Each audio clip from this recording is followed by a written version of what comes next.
Hey guys, this is Comic Ken, and we are about to get started. Thank you for coming out to watch the show, and we'll just be continuing on the illustration that I've been working on for the last few weeks.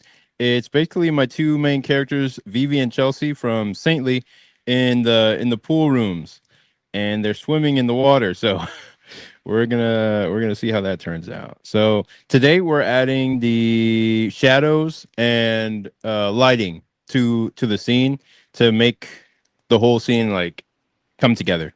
So that is what we're working on today. I'm gonna go ahead and get the music started, and then we'll jump right into the illustration here. So let me do that. There we go. And then I'll go over to here. Hopefully you guys can hear me and see me all right. All right, cool. And then I'll just present my screen. Let me make sure I got all this going here. But yeah, I have been just working hard on the actual comic, like just getting it done. And you start to run into like the limitations of your own hands. It's like, dang, my fingers can't move faster than they're currently moving, and this is all I got, you know what I mean? So yeah, when you kind of have this like one avenue through which you can actually work, uh it seems much like that in itself becomes like a difficulty. Like I have to make things work through my hands or through my mind. And let me go ahead and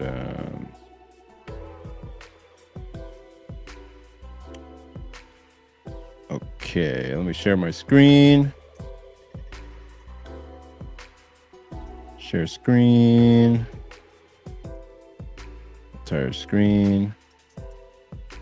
There we go.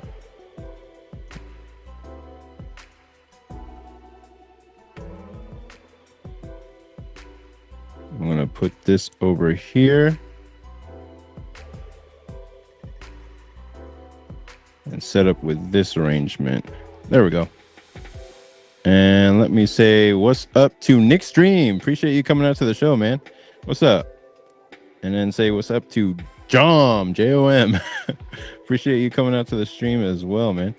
Let me make sure I clicked. Okay, good. My computer's a little laggy, but hopefully it's not too bad for the entire show. So, yep, this is the stage we have it at right now, and it is ready for shadows. I pretty much colored everything as it needs to be. I just need to make a couple little adjustments here and there. Did I do anything in the... Okay, no, I didn't.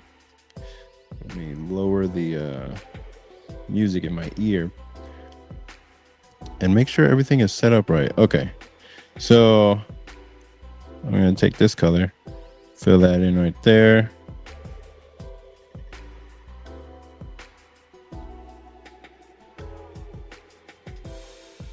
Make sure it's good to go. At this point, I'm just playing with pixels. I shouldn't even be touching this, but I just like having my pixels in the right place. Okay, there we go. And let me make sure I can see all the comments. Oh, geez. More people jumping in. What's up, Chaz? Let me see the whole name. Chaz Bradner, what's up? Says my boy hopping on before I start my writing session for the night. Keep it up. Hey, appreciate it, man.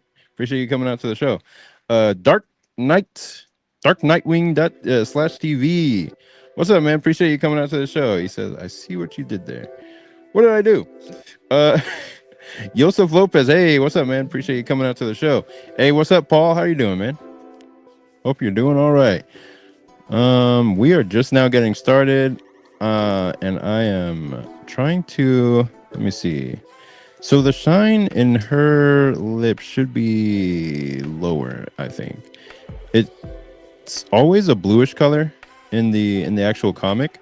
So I am going to do the same thing here. Kind of just paint that in.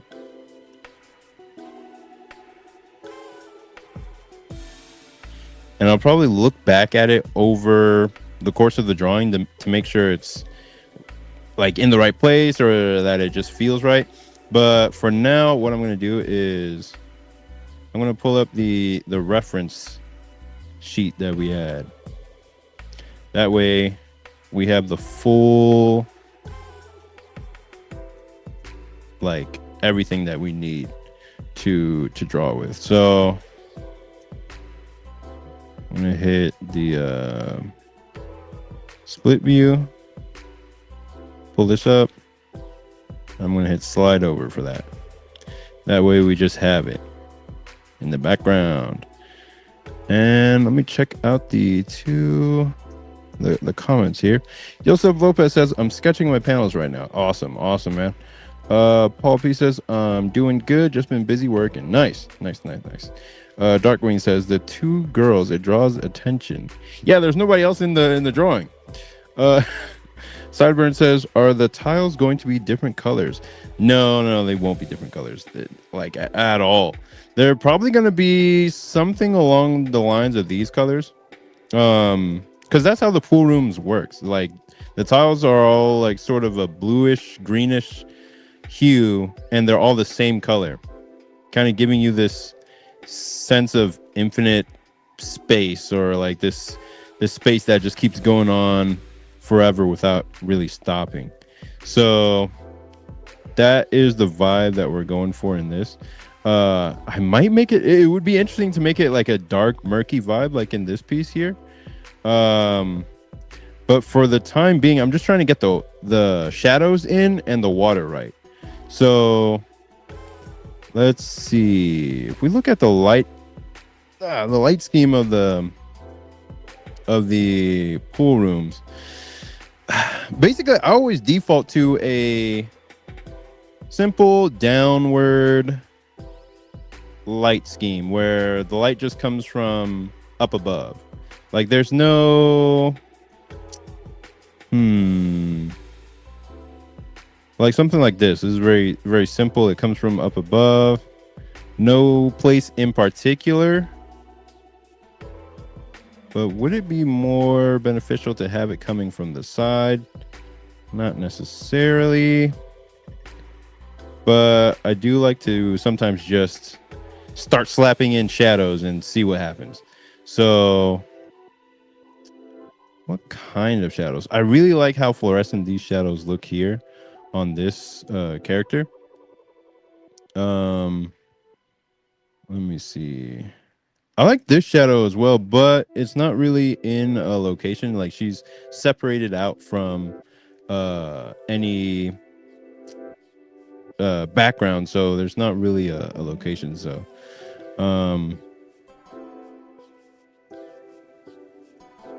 this one is obviously coming from, the light is coming from this side, from the right. So all the shadows on this side. Let's see. Dark Nightwing says, you're really good. Appreciate it, man. Thank you. Paul P says, I like your drawing. It's really good. Thank you, man. Thank you. It's getting there. It's coming along. So we're going to start putting in the shadows, and that's like my favorite part, because that's when the drawing starts really coming into closer to a finish. Like, it's not quite there yet, but it's getting there. So I'm gonna just pick a random shadow color and make it, I usually pick purple, but that's just it's just something I do in general.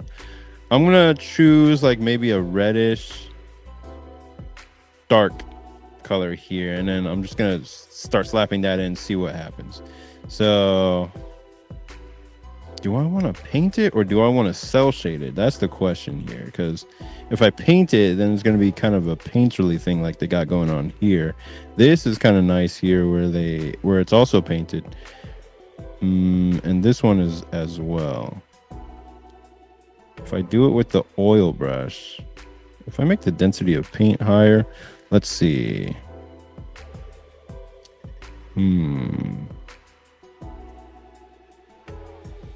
Where do I want the light to be coming from? Maybe from here. Or, because this place is going to be dark back here. So it's going to be dark all the way coming up here. And this is where the planes change and the light is. So all of that is going to be dark. So would the light be coming from here? Because this would be dark as well. But the light would be bouncing off of all the tiles because they're all very, what's the word? Uniform. Like it's a very uniform space. So if that light comes from that direction, let's see. Dark Nightwing says, thoughts on commissions? Would you do it? Yeah, I'm looking for somebody who wants to commission me right now. Actually, I posted that in my email list. And I only have one slot open right now. So if you're interested, send me a DM. You can email me or send me a DM on my Instagram, and we'll get started on whatever you have in mind, really. But yeah, I'm starting on commissions. Anyone who's interested, feel free to DM me for sure. Okay, let me see. This is why I don't like using this flat brush, because it's like it doesn't give me the width or the thickness that I need exactly. All right. Yeah, I'm just gonna go crazy with it now. So would I have the shadow be in the back here? Okay, so Vivi's arm, because once I decide on a direction where the shadow is gonna be, that's when I have to commit to it for every character on the panel. So if her shadow was back here, Vivi would also have to be in shadow forward as well, and I don't necessarily want that. But if it's direct down lighting, then there would be a shadow here. There'd be a bit of a shadow across her face. Shadow underneath that. I just kind of have to figure. There'd be a shadow under her arm regardless, because the light is coming from up above. And let's see. I'd have to do shadow underneath there, shadow here, shadow here. And let's see. Here's the real test. Would it be all in shadow? That's the question. I don't know. If I do something like that, where it's all in shadow, there's going to be reflected light somewhere. But again, that's in water. So any light or shadow would be kind of skewed. So let me see. Dark Nightwing says, how much do you charge for commissions often? I actually haven't done so many commissions there to where I even have a basic price. It usually depends on what you're looking for. So maybe like a bust top down for black in black and white ink would be like $50, and then it would just go from there. So if you wanted it in color, it'd be $75, and then if you wanted a full figure, that would be if it was in black and white, it would be $100, and then in color probably $150 for a full color full color full body figure. That would be $150, with like minimal background or something. But from there, the prices can be negotiated. Like it's like that's like the base price. Um, but yeah, I haven't really done a lot of commissions in the past, and I really usually I don't even do like fan art a lot. Um, I usually just like drawing my own characters, or uh, every single drawing for me pushes my own story forward. So to draw commissions or fan art is like taking time away from from my own characters or anything. But every once in a while, I do want to draw something else. So commissions really helps with that. It's like, dang, I don't want to be drawing my own characters all the time. Sometimes I want to draw somebody else, draw Goku, or draw I don't know, Beerus or something, like just somebody else for fun, and test out my art in a different style or capacity or whatever. Just whatever somebody has in mind. Um, but yeah, I'm open for commissions. I don't know how to explain that on YouTube. I guess I'll put that through like a post or something like that. But I did post it on my email list so people are aware that I am open. Whoever wants to purchase one. Let's see. Dark Nightwing says that's fair enough. You should charge a lot because of the worth you bring. Your art doesn't look like amateurish. Hey, I appreciate it, man. And with AI, man, it's crazy. Oh yeah, dude. Yeah. I think one of the solutions to AI is like having a style that's so different that it can't really just be copied. Um like you have a style that's so unique that, well, it can copy any style pretty much at this point, but I don't know, it's just up to the commissioner, you know what I mean? Like either they use AI or they can get a genuine thing from the actual creator, you know what I mean? They can actually have the physical art, especially if I do it on the page. Like I can send people the physical art of what they commissioned. So that's one of those advantages that AI just doesn't have. Like it can't do that. Okay.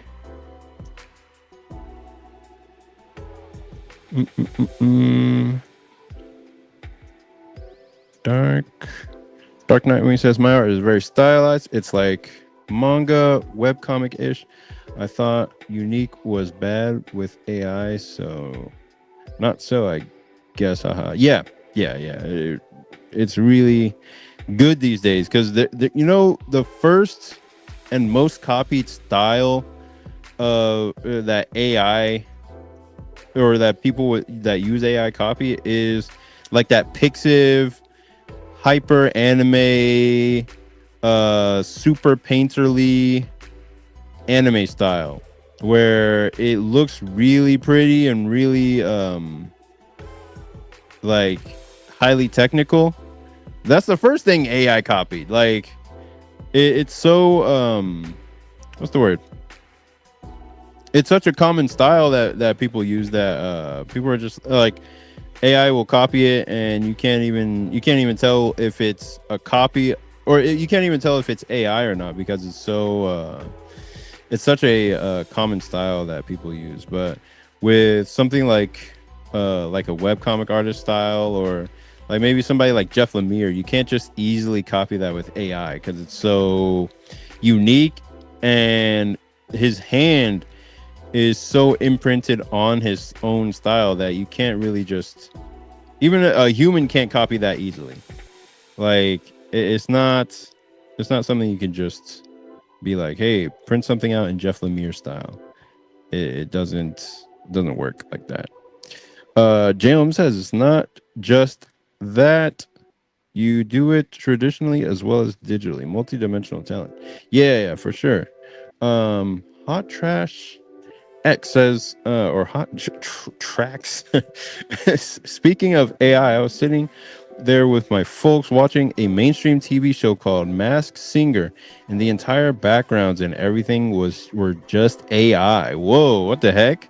I've never heard of that. I gotta look that up. I don't know if I should look that up right now. Let me um Masked Singer. Let me look that up. Let me see what that's about. You've distracted me successfully. Now I have to see what this thing is about. Masked Singer. The backgrounds AI. Is it a I wonder if it's an anime or a TV show. Let me see. It's a mainstream TV show. Let me see. Masked Singer.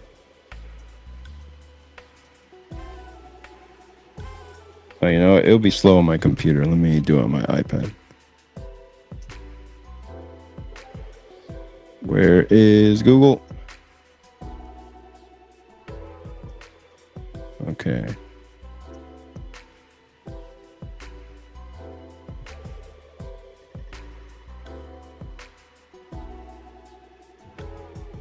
But wait, it's a reality TV show.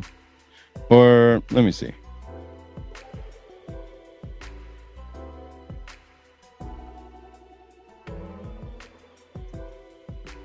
Okay, this is what I pulled up.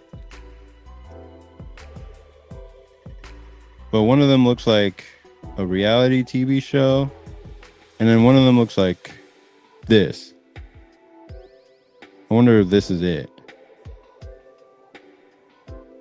TV series from 2020 to 2026. This looks freaky, dude. I don't know if this is the show you're talking about, but maybe it's something else. But yeah. If they're using like AI in the backgrounds of that stuff, that's crazy. Let me see if that's the one. Oh, you said yeah, it's pronounced hot trash. Okay, good. Let's see. Just AI. Let me go back to the comic.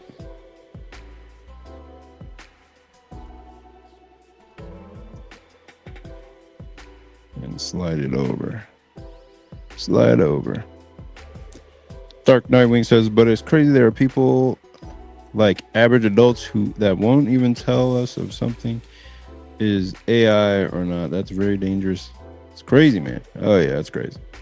I finally got one of my own characters on a cup for myself. I used the drawing of my character Solar Cell Girl. Nice. That's really cool, man. Dark Nightwing says, not gonna lie, the future will be very scary. No, it won't. It'll be fun. Matt Groening, or was it Groening or Graining? Secretly hid his name in Homer's design. MG. He was ahead of his time. Oh, that's cool. Maybe in his hair or something? You watched Tupac AI videos? I don't even know. They are using AI ads on commercials now for insurance and other stuff, not paying actors anymore. Yeah, I've seen that. I saw it straight up on TV. I was just like, hey, wait a minute. This is animated, but this is not by people. Like, you can tell this is AI.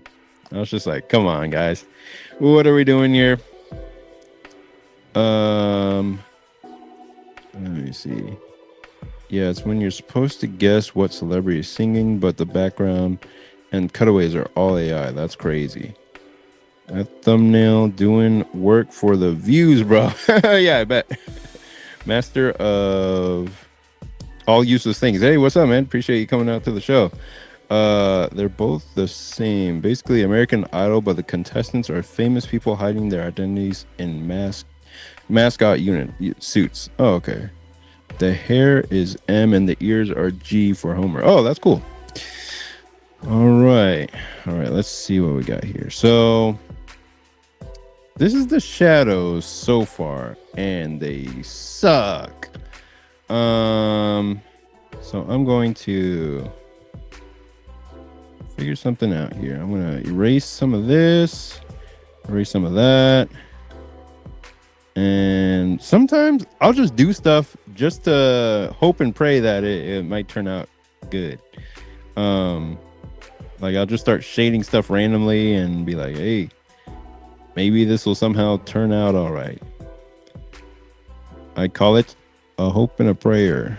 So there you go. Use that technique. And I'll put some shadow under here. And I'm just putting shadow anywhere you could see a possible shadow. You know what I mean? Like under her lips, maybe. And we are just slapping it around anywhere it could go. And not being super precise about it. We're just laying it down. No, I don't want that to be like that. I want it to be more like this, how it already is. And that looks all right. Sometimes you want to back up. You want to like back up from the drawing and see like, does it look okay from a distance? And then you want to flip it and you want to see like, does it look all right flipped around? It looks okay flipped around. Flip it back. And basically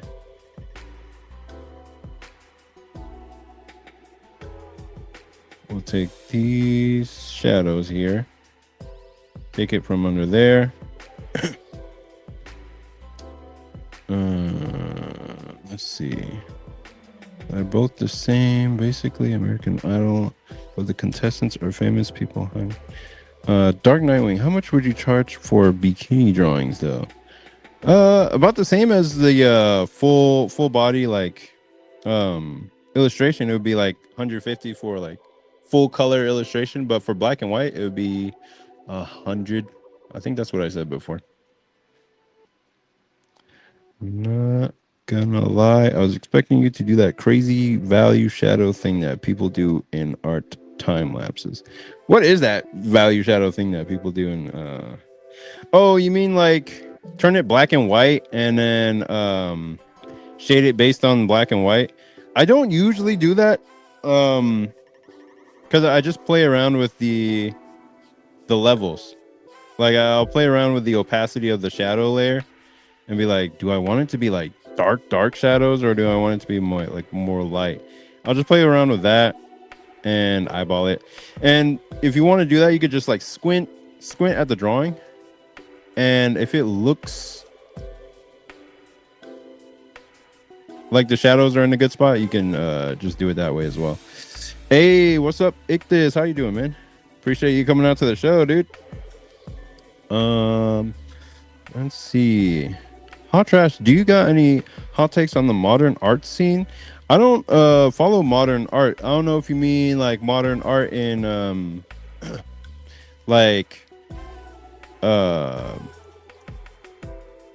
you know, like galleries or something. I don't follow gallery art or modern art in like Japanese manga or anime or even like comics. But yeah, you'd have to be a little bit more specific. Jerome says shading I do is 30% darker than color being shaded. Shading I do is 30% darker than the color being shaded. Oh, okay. Yeah, it's basically based on your own taste. You can do like really dark shadows or, you know, really light shadows. But I do it based on the piece, like what the piece calls for. So in this piece, I'm thinking if the light is coming from back there, we wanna have it lit by her shoulder.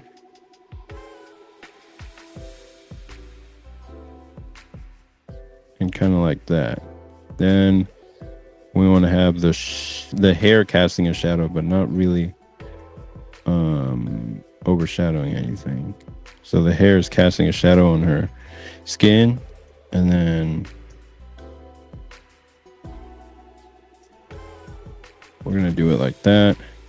I'm gonna have this here, and it'll be like that. And we'll have that go down there, and we'll remove these shadows. Have it be like that. Let's see. Master of all useless things says, yes, modern art taping a banana to a wall, and then we got throwing sand in a bucket. Yeah. Banksy is modern stuff, for example. Oh, yeah. I mean, just like webcomics or just internet art in general. Any hot takes on that? I don't know. Because basically any hot take is just an opinion. And my opinion is that most comics or modern internet, like web comics or manga, especially manga, aren't really based on real life. Like the art looks very, what's the word, man? It looks hyper. How do I describe it? Like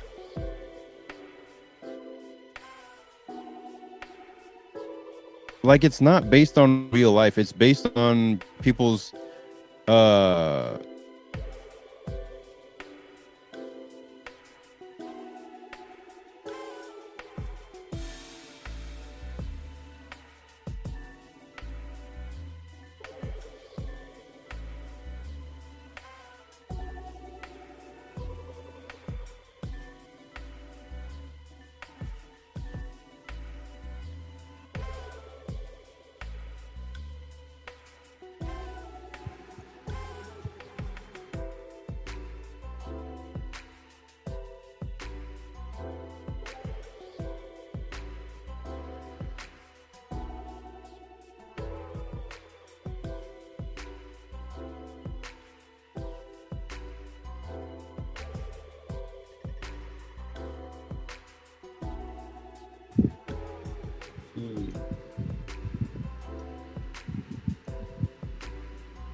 Can you guys see me? For some reason, it cut me out. Okay.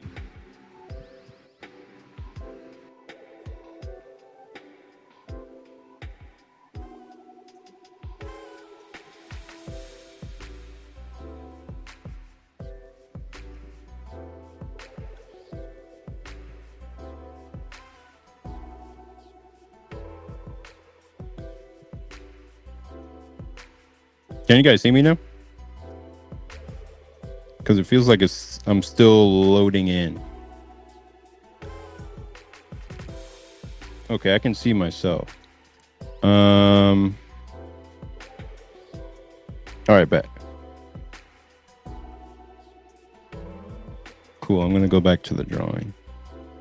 Awesome. So yeah, what I was saying before was that like a lot of modern webcomics, or I wouldn't say all webcomics, but a lot of the ones that are based on anime style or manga style, they're not really based on reality or like what people actually express emotions like.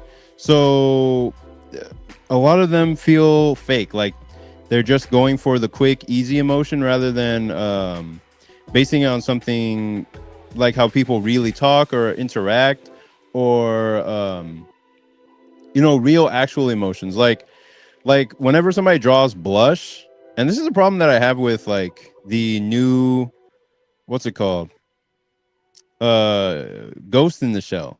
Like I think it would be fun because it's based on the classic anime, but every time I see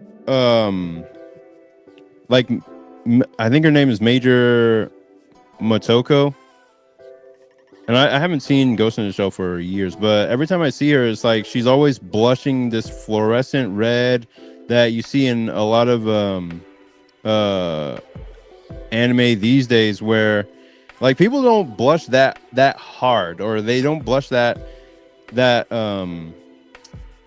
like their faces don't have that much color in them. It's like, where are you getting this color from? You know what I mean?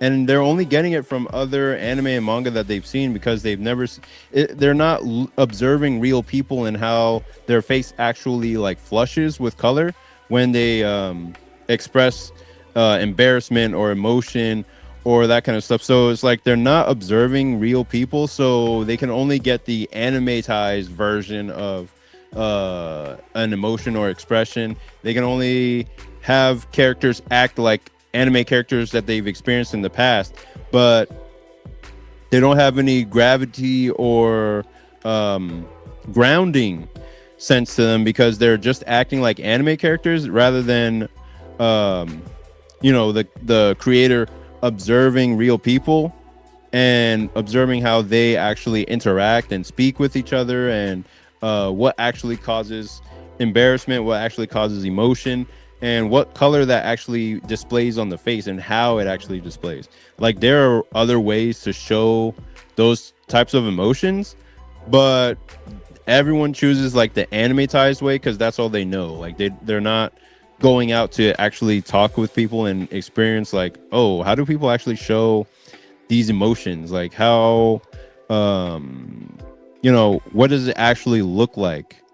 It's all it just feels unnatural, because it's like the style is cannibalizing itself. People are just cannibalizing what's already there, and it's limited. Like there's a limit to what new things anime can show you, because these days anime is just copying off of past hits. I mean, it's just copying off of itself.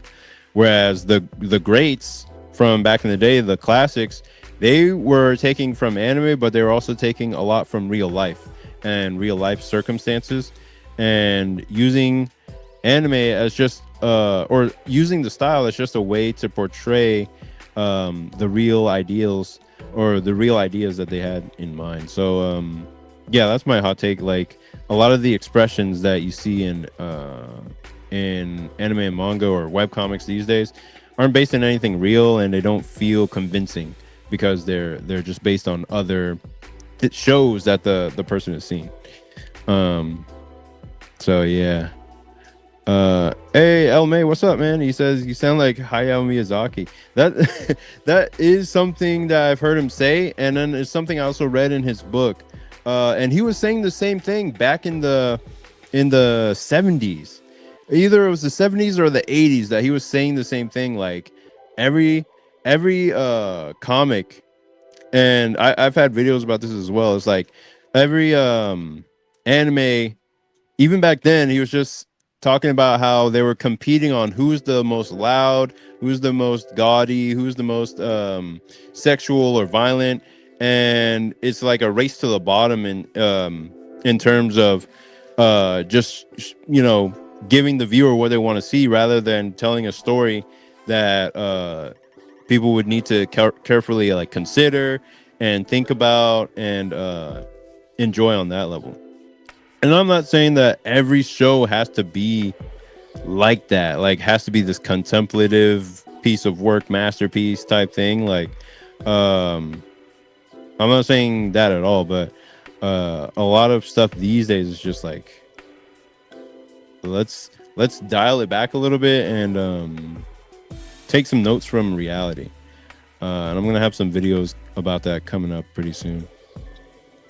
But let's see what's up. Yosef Lopez says, I found a simpler way to go about doing my color and shading, and that should make cover art look more intense. Nice. Master of all useless things. Oh wait, you're that guy. I joined the stream and I was like, who is this guy? And then I remembered I watched one of your videos on comic art. Does not matter. Oh, okay. Ictus says, based on their perception and imagination and their own story and world building. Yeah, I would say for that whole thing I was talking about before, more of a manga guy, but it still helped with that. Yosef Lopez, I see you. Oh, okay, that was back when I was out. Based on the classic manga specifically, this never before done version. Yeah. Well, John, for the Ghost in the Shell, it was done as like cutscenes in a PS1 animation, and those look so much more faithful to the original manga than this current adaptation. There's cutscenes of Ghost in the Shell for a PS1 game or a PS2 game, and those cutscenes are so faithful to the manga that I appreciate those more than what they currently have going, because what they currently have going is like the expressions are just too over the top anime to me. And the manga was more like subdued but goofy. It had like funny expressions here and there, but it wasn't like over the top in the way that they're doing this current one. And I don't even watch the current show. I'm just seeing lots of clips about it here and there. JOM says, I bought the manga uncensored deluxe version before just to see it. Yeah, I know what you mean. I think I read one from the library, but it was censored, so I had to look up the actual uncensored version online. Yeah, it kind of makes him feel emotional. It's even though it's there. That's how I feel about music. Joseph Lopez. Oh, okay. Master of all useless things. I read a book where it said basically you got to copy from many different sources so that the readers can't understand the sources, which makes it unique. Oh yeah, 100%. Yeah, I copy from a lot of different sources. Like, that's just where my style comes from. Like, people read different things into my style. They're like, oh, this looks like Totally Spies, or this looks like you know, I don't know, something else. Just they read a whole bunch of different things into my style, and I copy from a variety of sources, and then from real life as well. J-O-M says, I remember that. Never played that. Black Swan, what motivates you to create meaningful messages in your comics? Is there a particular idea, message, or feeling you hope to share with people through your webcomics? What motivates you to create meaningful messages in your comics? Well, if I didn't have any type of thing to say with the comic to begin with, then I just wouldn't draw it. Like, it wouldn't feel worth it to me to draw if I didn't have anything meaningful to say, or if I didn't have some type of message that I wanted to impart to somebody else. Like, it's a way of expressing myself and getting my like actual feelings out there. But if I had nothing to say, then the comic wouldn't even be worth drawing. If I have like a funny joke to tell, then that's worth drawing as well. But that's because I'm trying to tell something. I'm trying to express myself in a funny way. I just feel like it's the most valuable way for me to express my full self more than I can in just talking or in writing. It has to be in comics, because then I can draw and use like the full measure of like my skill and ability to impart some type of feeling to somebody else. Like, I've always wanted to make people feel how I felt when I first watched like Naruto or Rurouni Kenshin or any of those shows that I grew up watching, that it gave me a deep feeling of emotion or impacted me deeply. Like, I want to make other people feel what I felt, and that's like why I'm that's like my ideal that I'm chasing, or that I'm aspiring to chase, by drawing and continuing to draw and getting better at it. You know what I mean? Little by little, here and there. Doesn't mean like I can't draw some, some stuff here and there. You know what I mean? Like it doesn't mean I can't draw this from time to time, but like the story is based on something real or a feeling that I'm actually like experiencing. So I want to get that out there. Ataraxia 2100. Is this a cover? No, it's not a cover. This is just a illustration. It's just like a side illustration. It could be a print at some point. Let's see.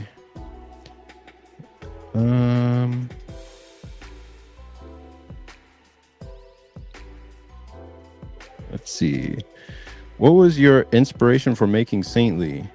What was my inspiration for making Saintly? It wasn't even Saintly at first. It was just at the start, when I first started drawing it, it was just about two girls going to Hollywood, trying to make their dreams come true, and then they go on this whole random adventure, and then they learn like valuable lessons about themselves, and then go home. And at the time, what I was trying to do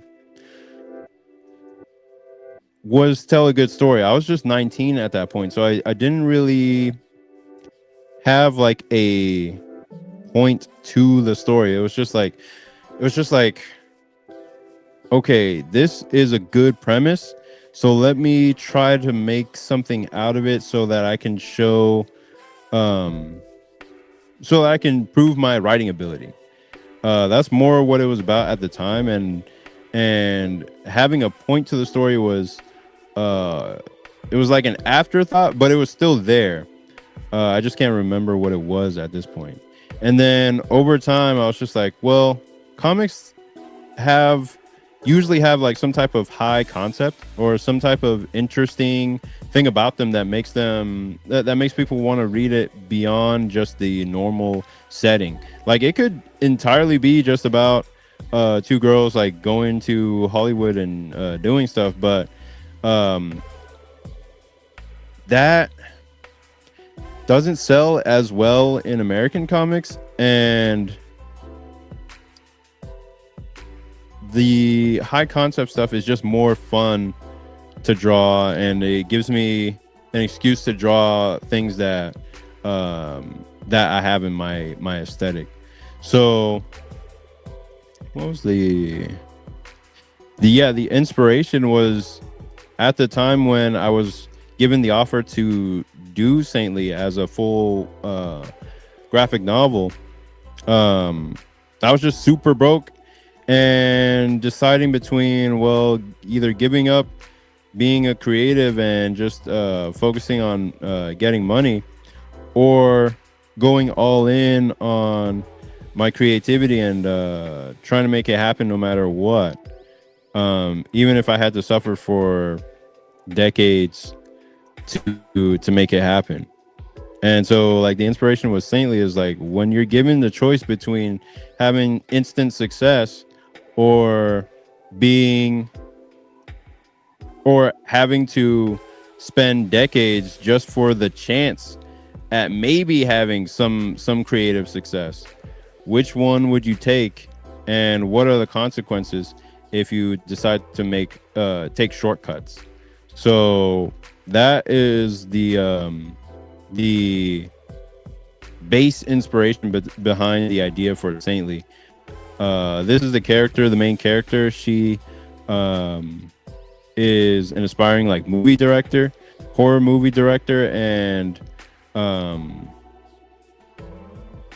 she borrows money from some demons to get her movie made, and it ends up going wrong. So like that's basically what the story explores, like how does it go wrong, and what are the consequences for taking shortcuts for towards your dreams. So yeah, it was because it's something that I felt so deeply on my own. Like, I'm not just writing this like, oh, this would be a fun story to tell.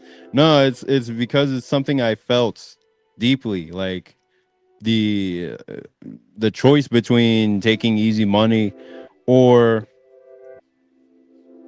just sticking out the hard path and seeing if I can make it that way instead.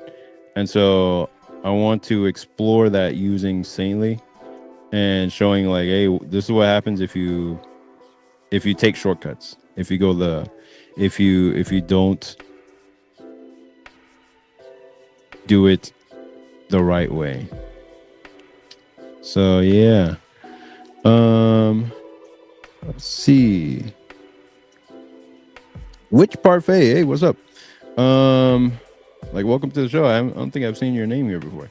Agree so hard. The story doesn't have to be deep, but the characters and actions should make them feel real, and drawing from reality does that. Yeah, 100%. Because there's like stories like Gintama is mostly just gags and funny stuff, mostly, but it'll hit you usually by the end of the story. It'll hit you with some like emotional theme or some like deeper stuff. It always has this deeper undercurrent of like some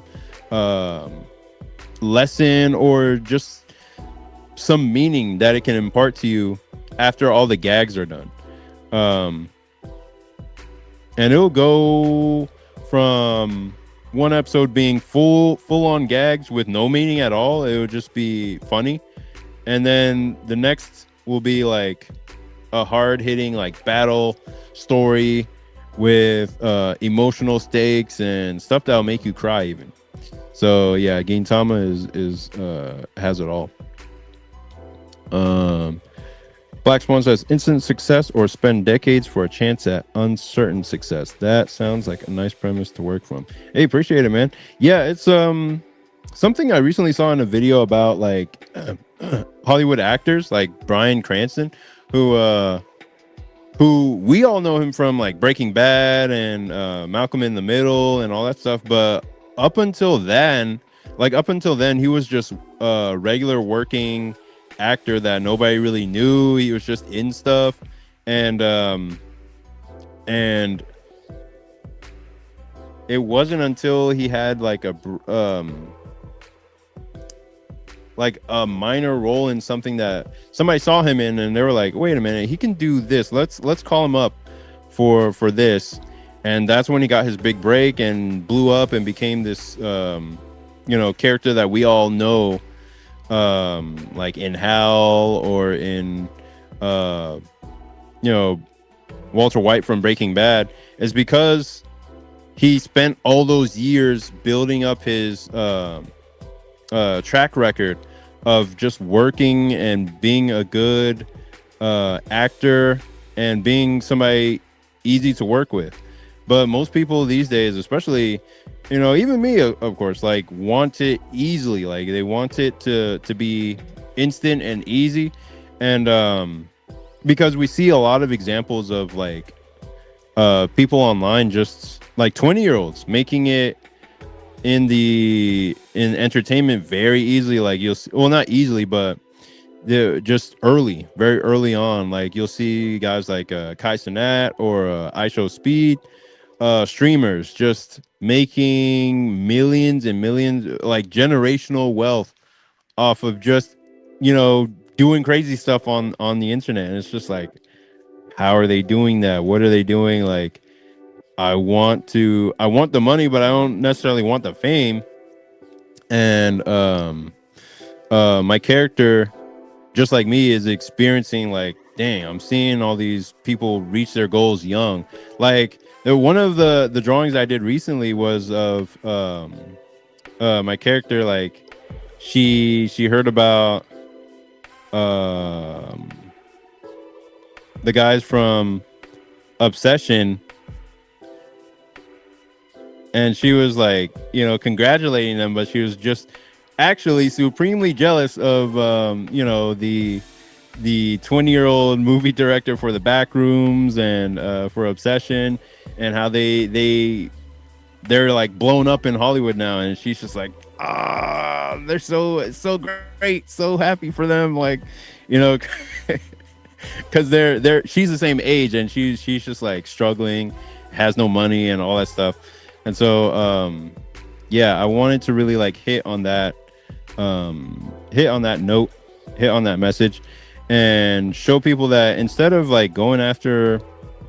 thinking that everything you want is in the fame and the money and success in the future, a lot of what you're looking for is already right in front of you, is already right here, like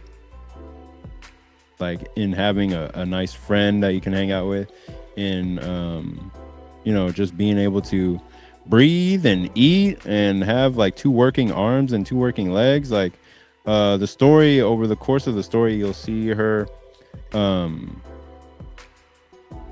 like she's gonna be forced to understand, like, you already have it all, like you already have what you need, and you don't need to chase after these accolades, especially so early on, because they'll come as long as you work, but they'll come on their own time rather than the time that you want them to.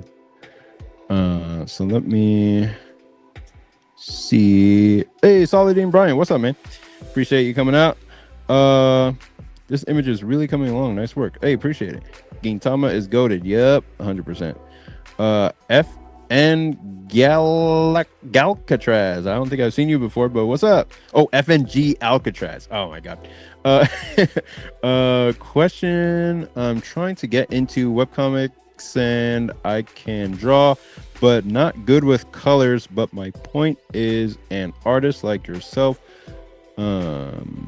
Well, my point is, an artist like yourself, where do I start if I want to make a series? I want to get into webcomics and I can draw, but I'm not good with colors. But my point is, if you want to make a series, just start by making very short comics at first. Like make like 4-panel comic strips of the characters that you have in your head, and get somebody to rate them, like somebody whose opinion you trust. Doesn't necessarily have to be a friend, but get them to tell you like what they like about your story, what they don't like about the story. Like you have to do small experiments at first. You can't just launch into a full-scale series without knowing how to actually create something smaller first. Creating those small experiments first will save you decades, because so many people will start on their longest thing that they have in mind, and then they'll be 1 decade into drawing that idea and realizing that the whole thing was messed up from the very foundation of it. Like they didn't have enough skills to carry it off. But what a lot of people do, what I see a lot of really good webcomic artists do, is that they'll start with a practice comic first. Like if they really want to do a series, they do a smaller series first, like something that is good practice, like something that's maybe, I would start doing like a 10-page comic, and then maybe go to a 20-page comic, and then see if you can make a mini series, like 4 chapters of 20 pages each. And then if that's good and people like it, you can reboot it or revamp it or continue it as it is. But you have to get feedback. That's the most important thing. If the feedback is telling you, if nobody is reading and you decide to continue with it anyway, you might be able to get a readership just by sheer force of will. But if the stuff that you're making isn't it, like if it isn't where it's at, you know what I mean, it's gonna be hard for people to even read and jump onto the series to begin with. So you have to get a lot of those early experiments out early, and get feedback early on. But yeah, Joseph Lopez says, it's disappointing that foolishness has become the easiest way to fame, and now we have streamer rewards like BET. as if they're like the BET Awards. Oh yeah. Nick Stream says, I made it almost 100 episodes of Gintama and didn't make it to the serious stuff. I gave up digging before making it to the diamonds. Yeah, dude, get back into it, man. The diamonds are really top tier, man. Like once you get into like the really good stuff, especially I think around episode 120 something. And it's a better experience to watch it rather than to read it, because you can get all the voices and all the comedic timing, and it's all there. But reading the manga is like it's really wordy, and there's a lot of references to stuff that you just might not understand because it's focused on Japan for the most part. But yeah, once you get to the Yoshiwara arc, where he fights this alien called Night King Hosen, like that's the really good stuff. Like that whole arc is top tier. Like if you don't want to keep reading after that point, I mean, just read it up to that point, and then you can decide whether you want to stop from there. But that is like, I think I saw like one little snippet of that, and it made me want to continue reading until that point. I was just like, oh, I gotta see what happens here, because it was just that good. It was just that cool. So yeah, Gintama is top tier stuff. And it's also of the old generation.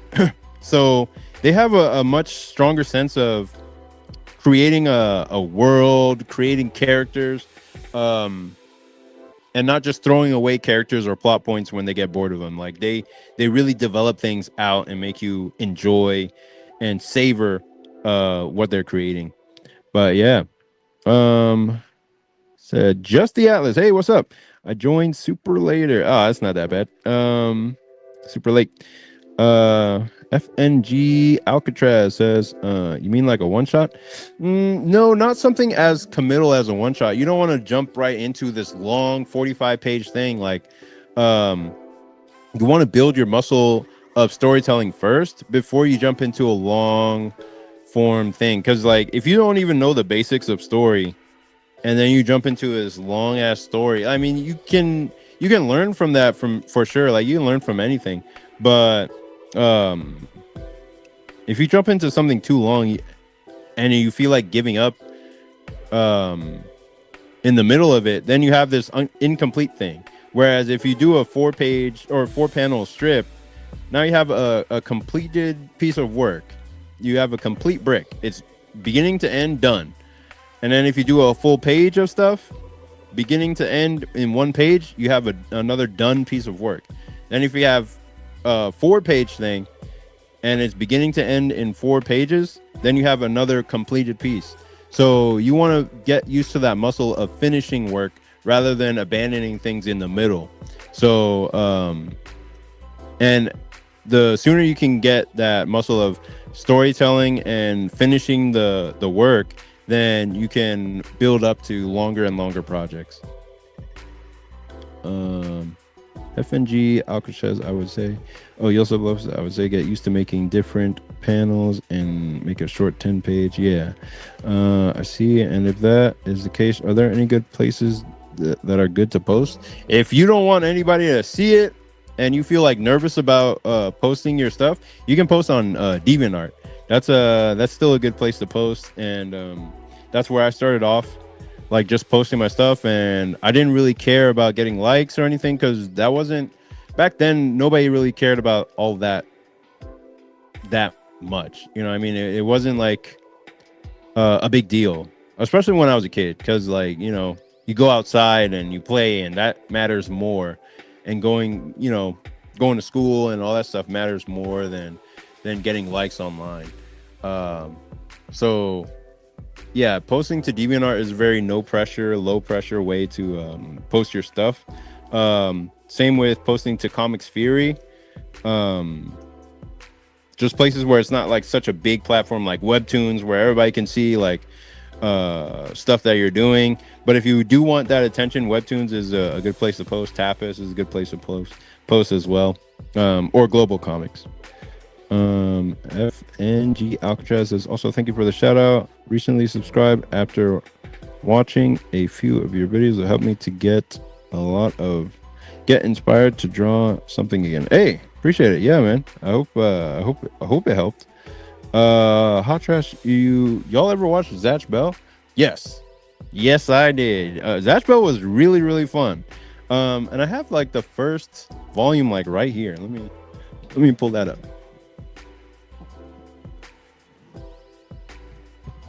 I remember watching it on Magoozy back in the day. Oh, there we go. Yeah, I remember watching it on Magoozy back in the day. It was just a really funny show. And I think it was the voice of Jimmy Neutron playing the main kid character. And yeah, it was just a really good show. And then I remember reading it again, like I never finished it because they never finished premiering it on Miguzi and Toonami, so I never found out what happened at the end. And now they have like a revival going on. So there's it's not a reboot, but it's a continuation. It's a sequel, and I hear that it's just as good as the original. So yeah, I remember reading the original recently, and that was really strong in terms of how well paced the story is. Like, if we're talking about a great use of Kisho Tenketsu, that is it. Like, it's just so well paced that it's just top tier stuff. But yeah, and it's a good story overall as well. Okay. So I like this kind of shading here I got. That kind of helps things look better. But you know what I want to do? I think for the shadow layer, I want to go ahead and change the color. Like the hue. See, that already looks a little bit better. If I saturate it, desaturate it. I don't want it too saturated, but I want to see what does it look like with blue? What does it look like with green? What if I darken it a little bit with the green? I don't like that. What if it looks more bluish again?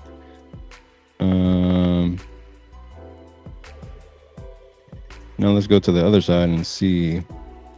And this is kind of how I color. I just like what looks good, what kind of looks weird. This is like warm. It's kind of what I already had before. This is like really warm. I don't want it to be super warm. I kind of like this. I'm gonna touch that and try again, just so I have it locked. And I like that too, so I'm gonna also make a touch on that. So that gets a little bit bluer.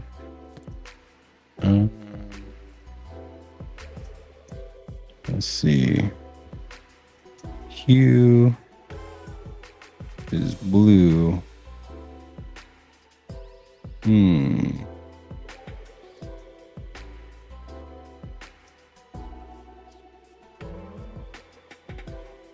The blue doesn't look bad.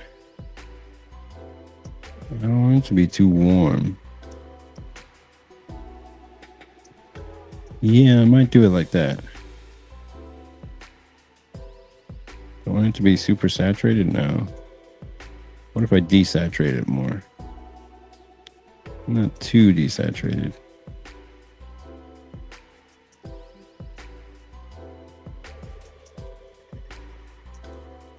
Okay. I think I'll go with this color. Then Vivi would be a little bit too dark. Let me slap on a light layer just to see what that would look like really quick. And what color should it be? Let's see. The sickly green color. Hell no. Let me see what else.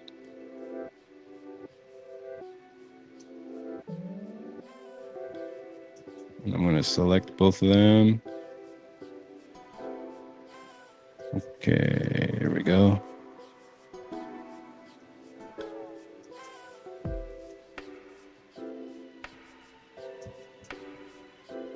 Shift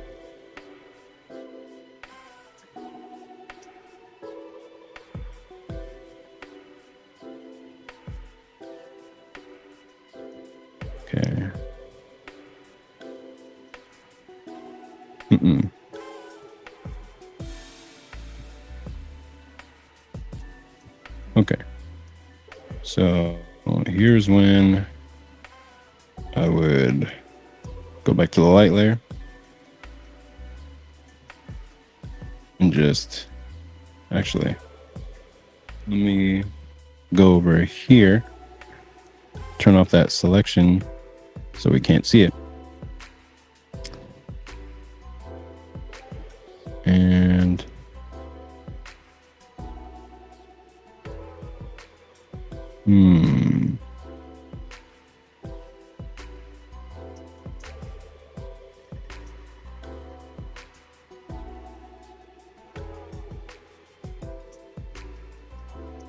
okay. Now I'm going to select the background and sort of do the same thing. Shift.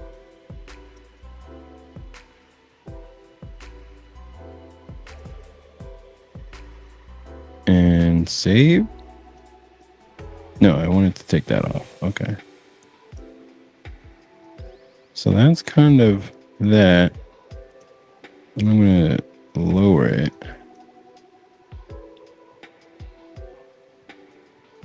Lower it.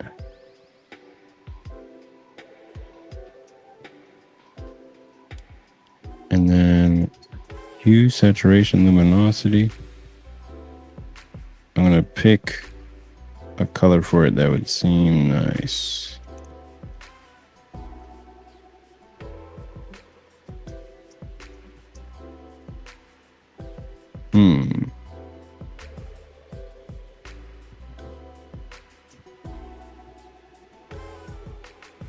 Let's see. Black Swan says, what's the last manga and comic you read? The last manga and comic that I've read. Manga, I'm reading, what's it called? Love Hina right now.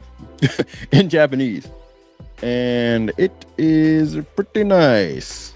It's kind of like old school slop or old school Gooner slop, but it's not really like that, I swear. But yeah, so I'm reading this. I'm about like 30 pages in.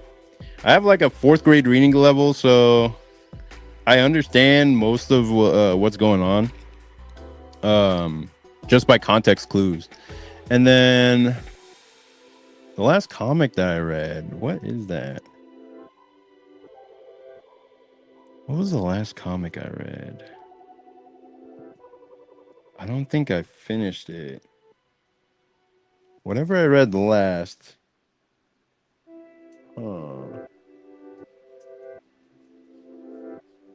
I'm trying to think, because it might have been something on my shelf or something somebody let me borrow. I can remember trying to read Superman Unchained. So I was trying to read that.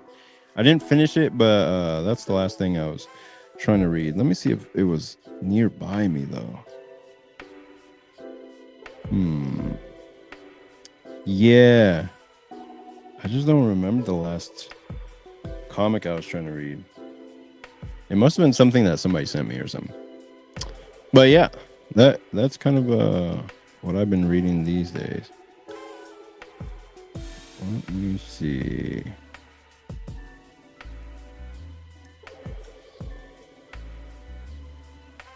Gotta change this light here. Copy.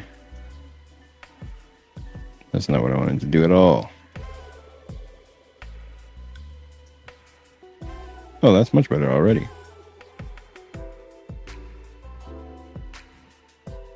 Okay. Cool. That actually looks pretty nice.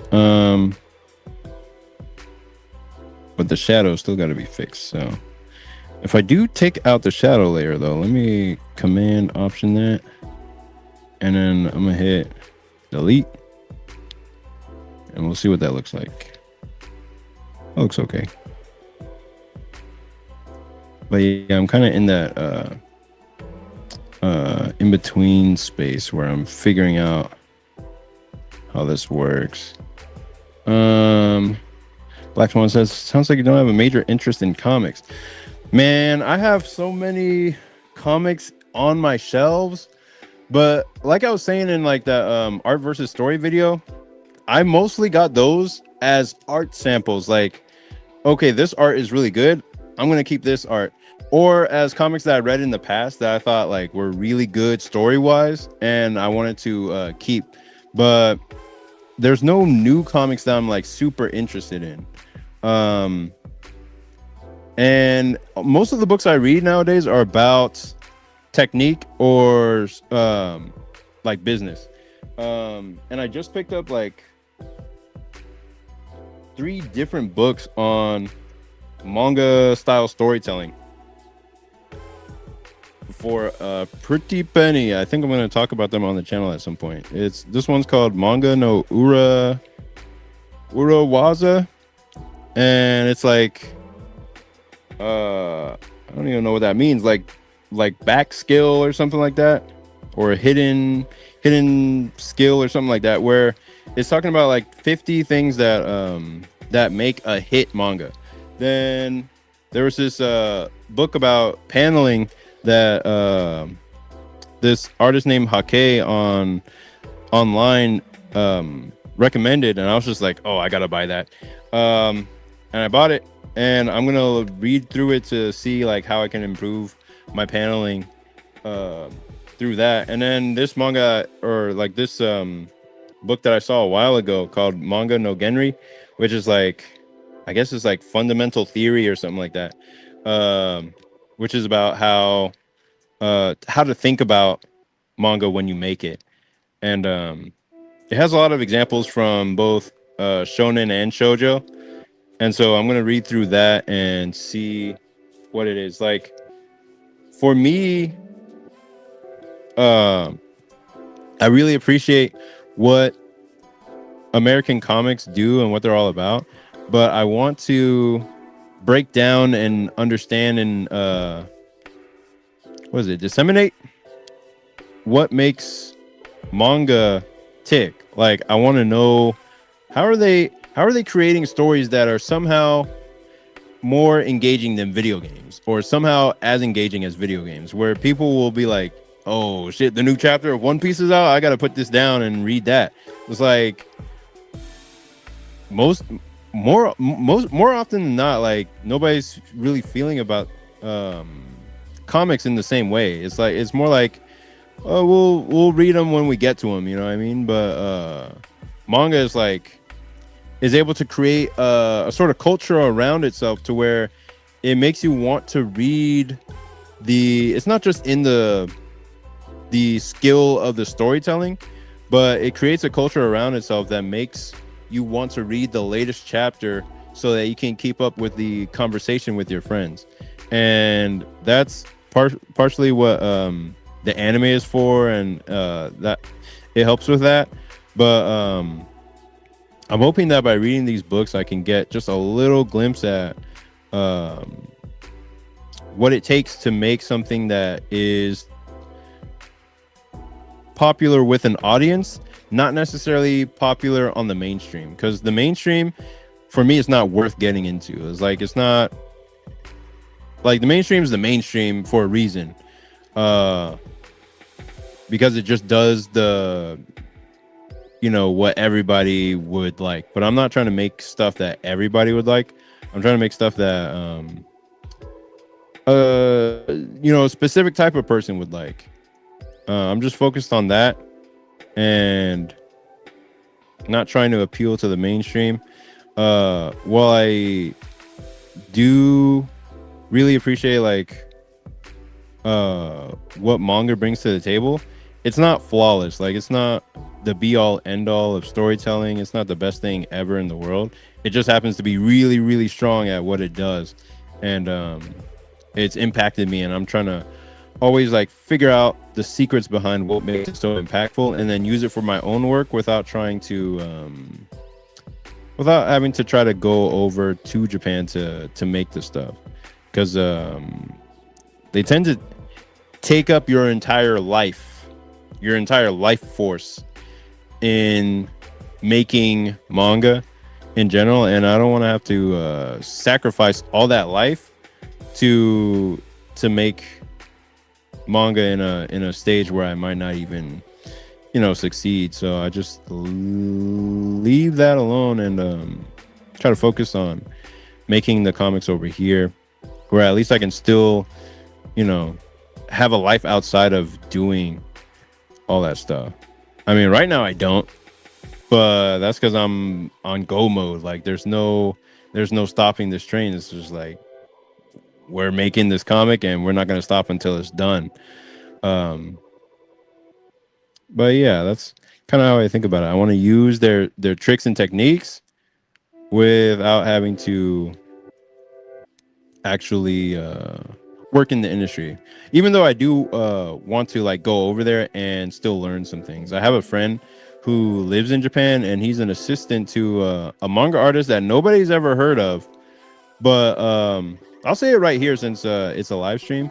He works on a manga called Bokyo Taro.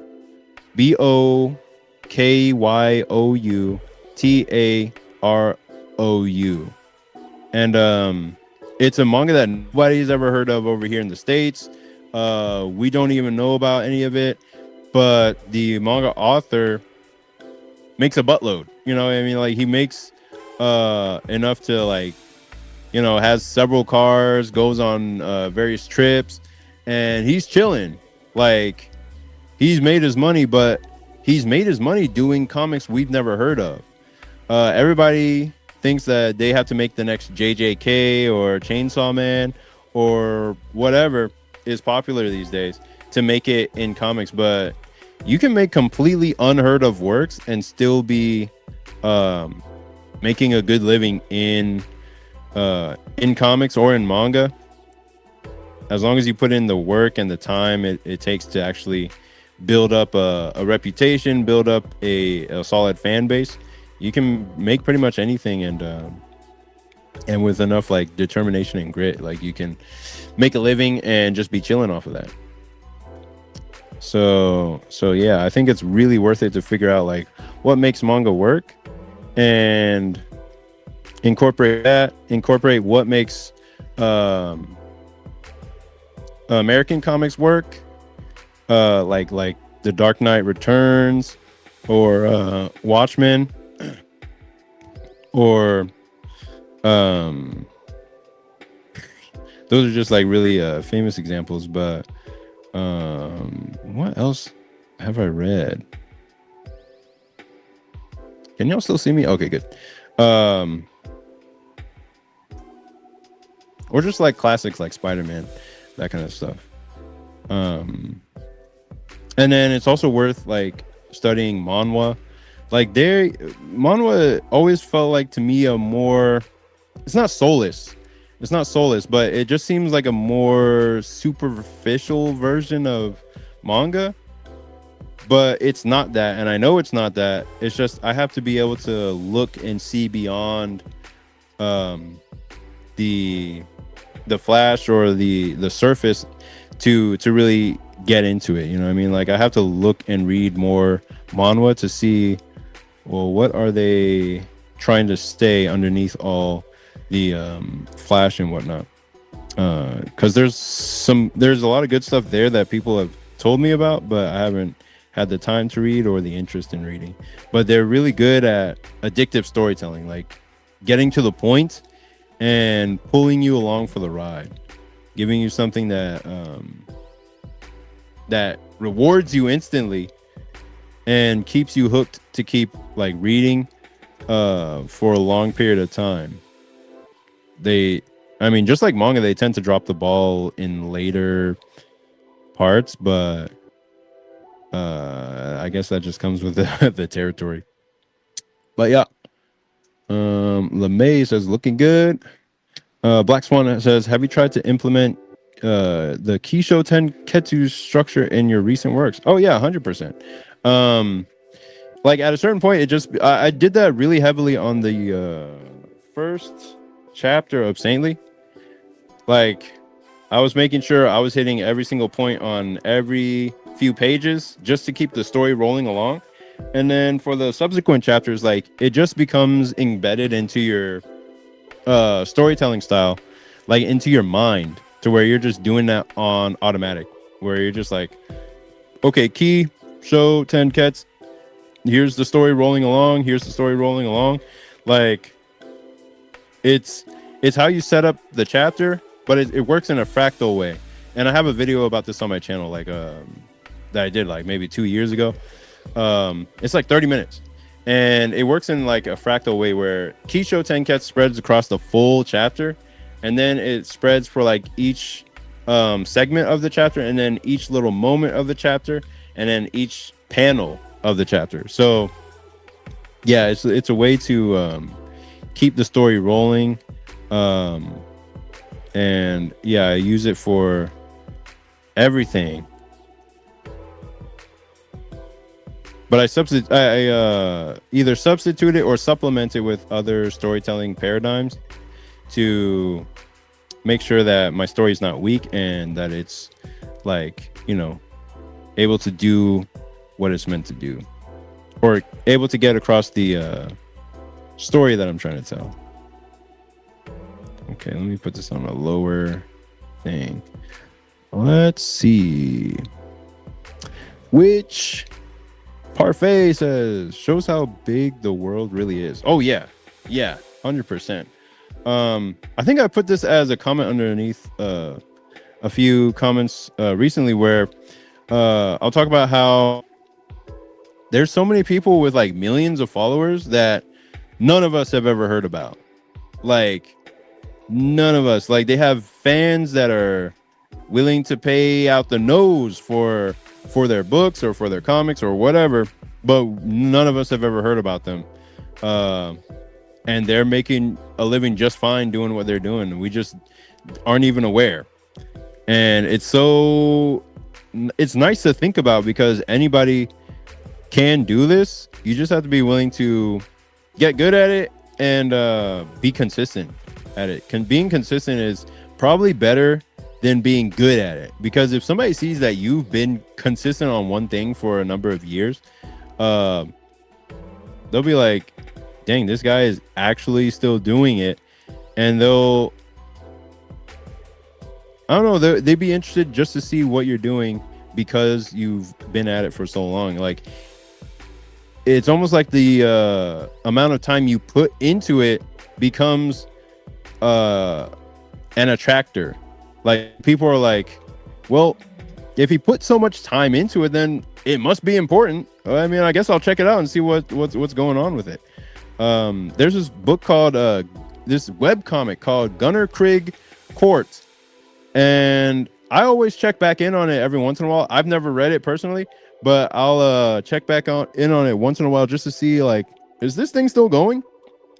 And yeah, it's still going. Like I'll look at it and I'll be like, dang, this guy's still telling new story arcs with this comic. And this comic won awards back when it was like really in its heyday, and he's still making it to this day. And I'm like, dang, I mean, this guy is really dedicated to this one story. He has a Patreon, he's making a living, but he's not on YouTube or anything because he doesn't need to be. He just develops his own like audience and goes to shows, spreads it by word of mouth. But it's not one of those things that's known to everybody in the comics world. It's just known to very few people in his own corner of the internet, and he's just doing his own thing, making his own living. LeMay says, I prefer Chinese works over Korean stuff, to be honest. I have not read anything Chinese except for this one lesbian comic that was really good. It's called Tamen de Gushi, and it was just really funny the way that the author drew that. I don't know if it's Korean or Chinese, but if it's Chinese, then it's the only Chinese thing I've read. China's main export was all those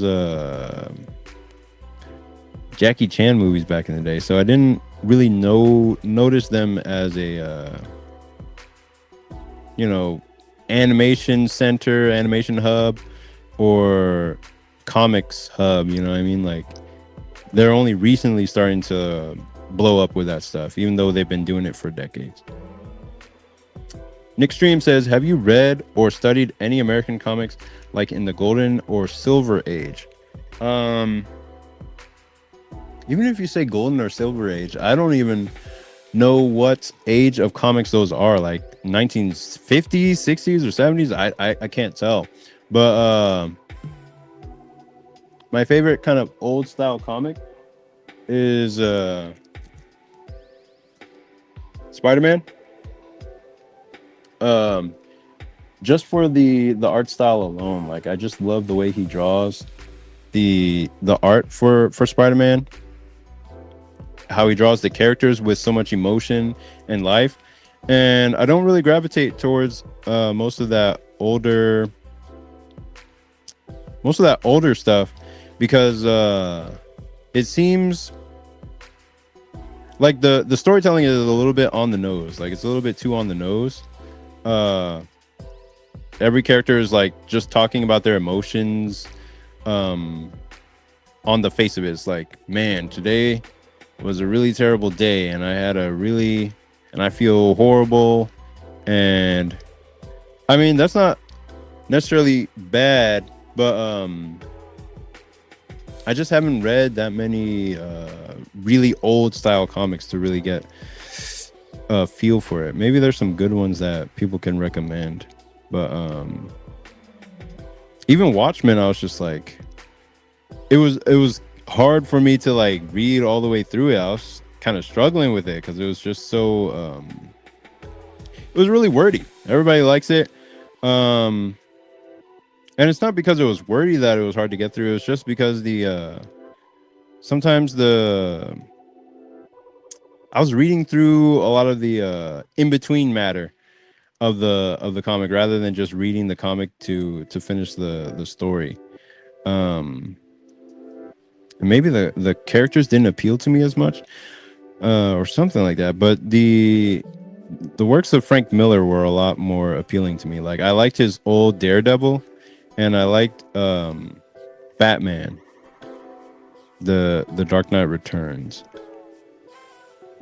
But yeah, Frank Miller's old Daredevil was really, really influential to me growing up. I was just like, man, this is really good stuff. I really like it. Because it seemed like it had that old style type of writing while still keeping like a good pace of story going, to where it's still fun to read and move forward in the story, and it isn't like wasting your time too much.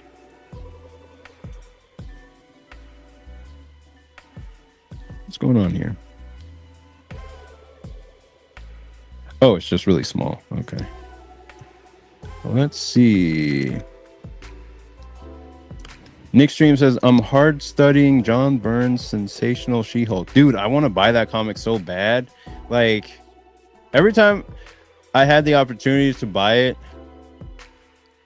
well, I was always like buying something else. And then it just, then the She-Hulk show came out and I was just like, oh man, now the prices are going to go way up and I'm cooked. But yeah, I would definitely study that because it's so free of every modern convention that we would think of these days that it probably wouldn't be allowed to be made today. It's just free. Like it's not necessarily a porn comic or anything, but it's like it's got the perfect level of, what's the word, cheesecake balanced with story, and the dialogue just seems to like roll off the tongue. Like he's a really good writer, and then he knows the character really well and cares about the character, so you can feel it in the story. Whereas perhaps like the way he's being written nowadays is a lot more stilted, stunted, not really in character for her, or the way John Byrne wrote her or drew her or whatever. Like he drew her like he was just like, this is the best character in the world. Like, you know, he drew her like he really cared. You know what I mean? So Um, Nowadays we just don't have that, you know.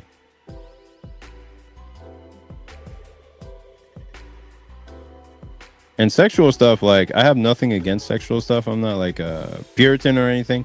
Because that stuff is like the stuff of life, you know what I mean? Like that's what life is made out of.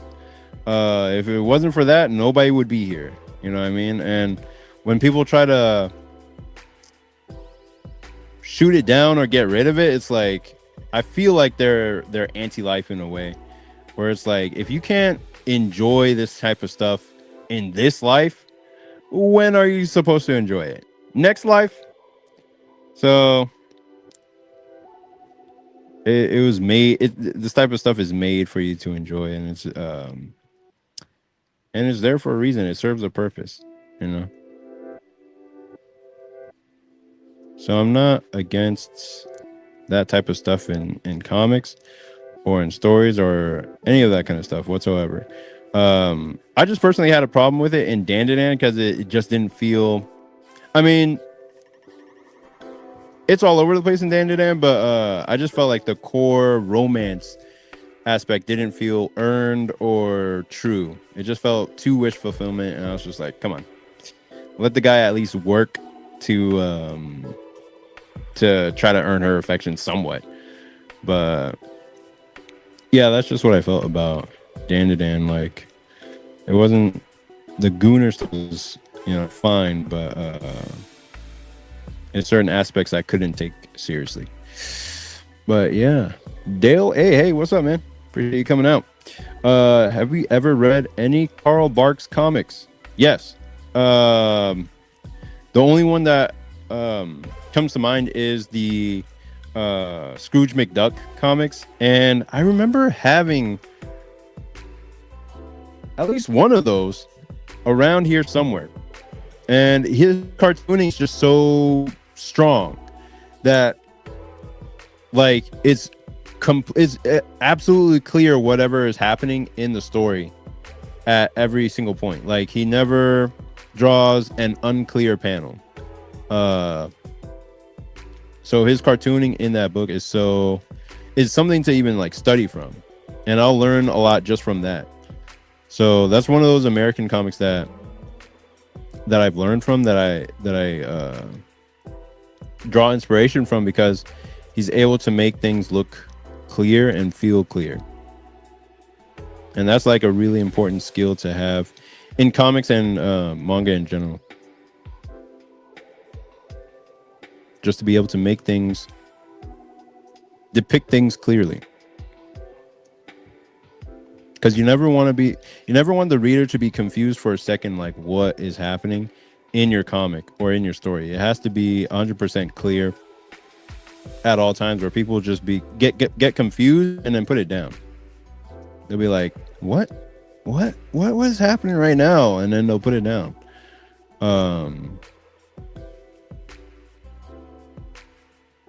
So he always wanted to be clear.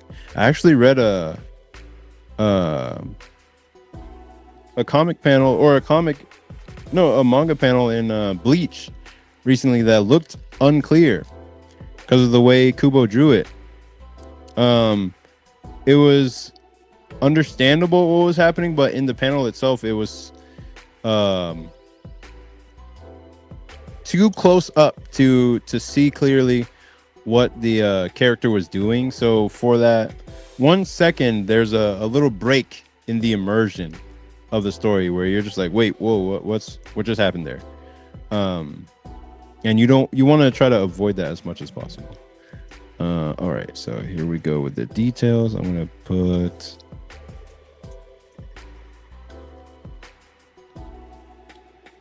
move that. Do water. How do I turn that thing off? Window. What's that thing called?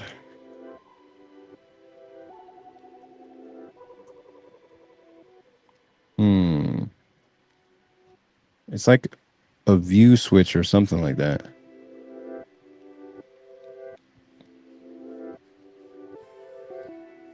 I don't know what it's called. I'm gonna leave it for now.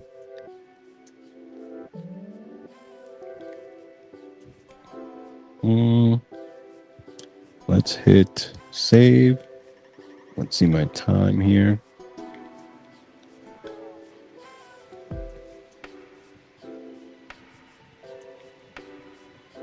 John says, I love those DuckTales. Yep. Good times, man. Oh, you know what?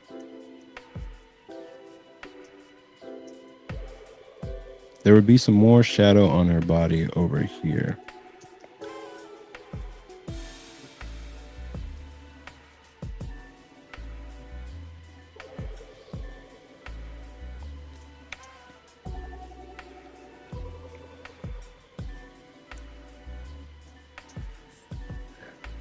And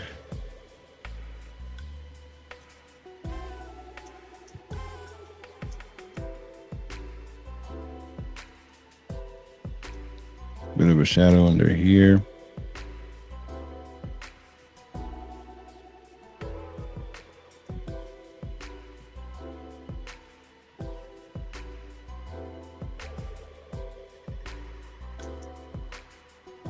And I'm going to put this right here, put that right there.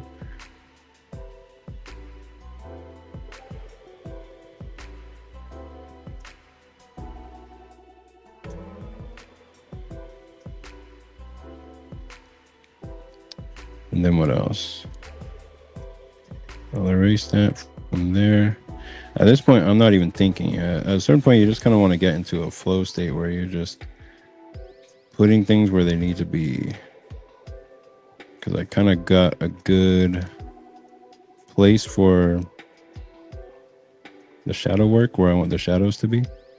So I'm just filling stuff in.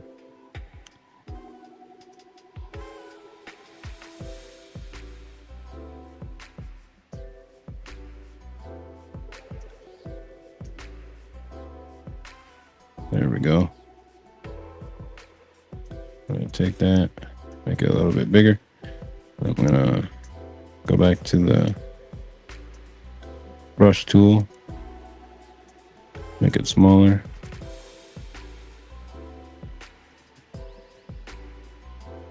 And come back, squeeze it out again. Then I'm going to do that over here as well, with a bigger brush.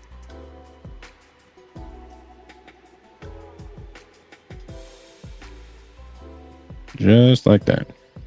Cool. And then I'm going to go over here, erase that off.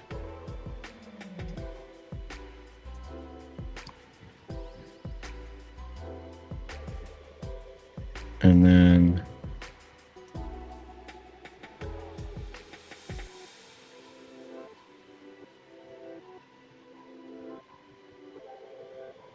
and I wanted to come over here to the details and start putting in the water. What the? Oh. There we go.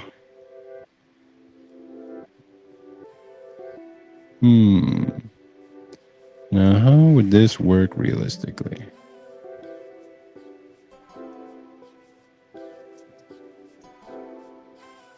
You know what? It would be a blending mode. That's what we do. We take this.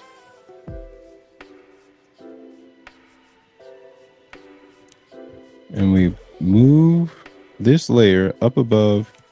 Should we? No, let's first blend it. And we'll just figure out, we'll just keep blending. Actually, let's put it up above inks. We'll see what that looks like. Then I'm going to keep using blending modes until we figure out. That could be it. But I'm going to keep using blending modes till we figure out what looks best. No, definitely not that. If I take it underneath the ink layer,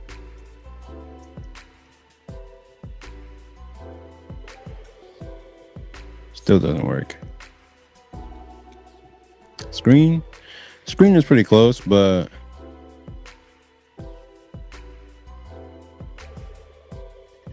actually really close, but the color of it, like the color of the water doesn't really come through. It's kind of hard to make it come through. Color dodge, glow dodge, no. Add, that's actually not bad. But when in doubt, just look at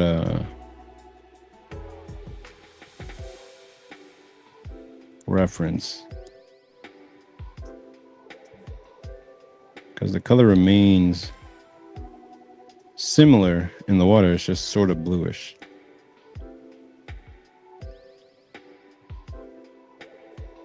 Overlay, not quite.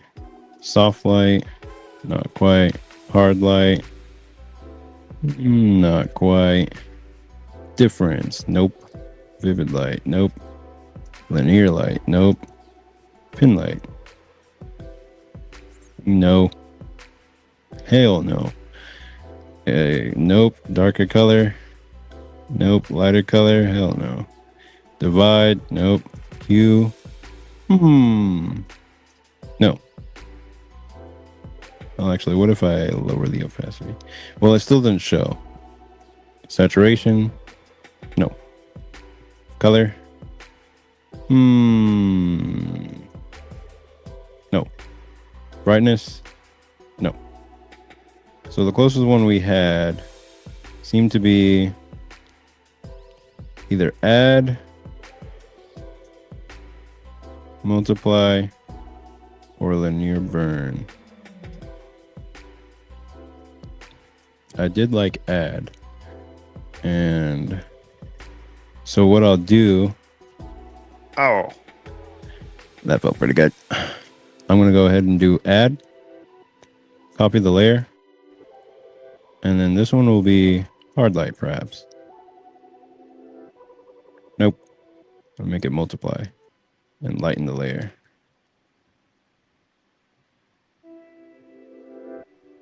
Or maybe I'll make it hard light.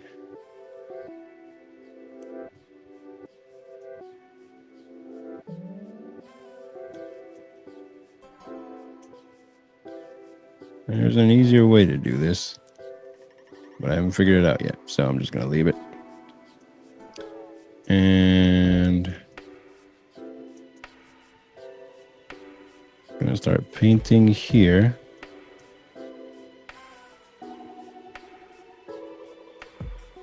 There we go.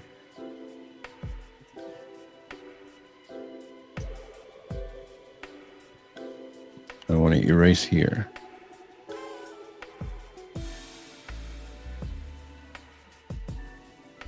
This is actually the water line where it starts.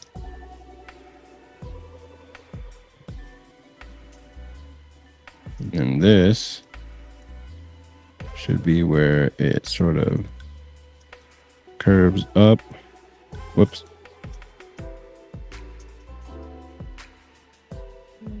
All right.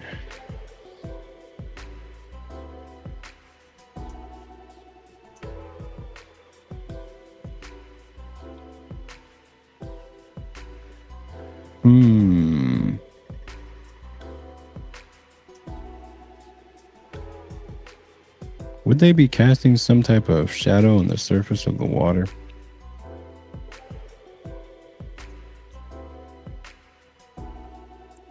If I hit multiply and do a shadow, lower that opacity, you probably have something like this.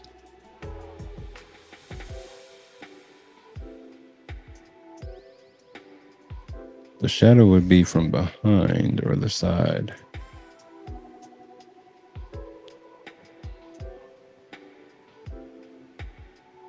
Yeah, it would cast on the surface. But we'd also see the light from the ripples.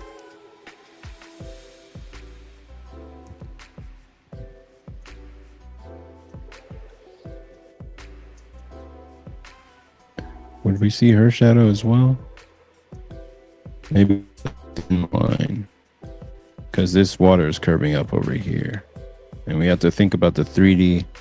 three-dimensional shape of what's happening as we draw. I'm going to go over here back to that layer. And we got some nice water going here. But first, what I'd like to do is take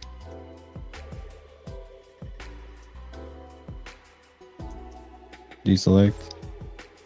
I'll take the... Oh, you know what? I will do that.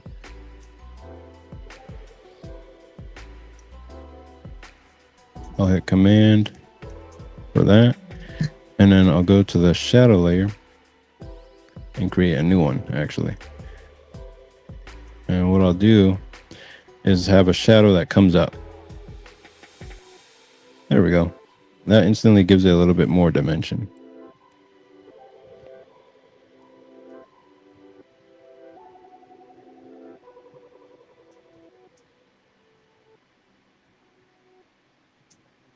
There we go.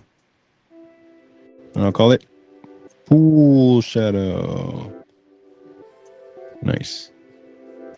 Then I'll sort of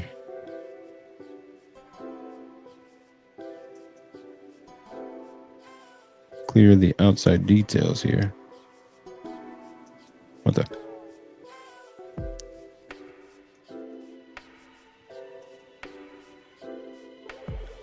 Clear. There we go. And I'll even go to the shadow layer and clear. Nice. Now it's sort of contained within.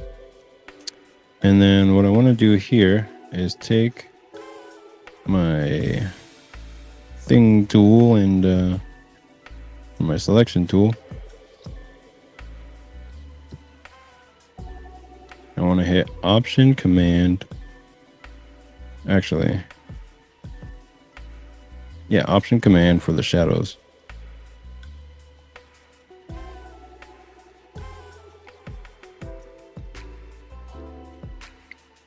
And then go to the pool shadow layer.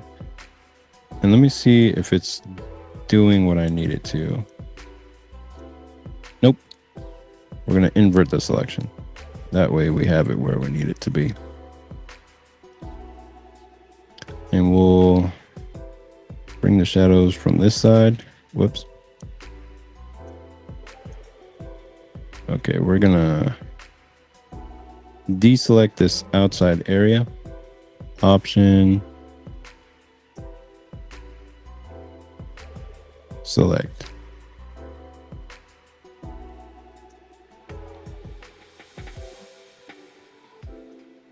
We'll go to the flats layer and go to Option, Select.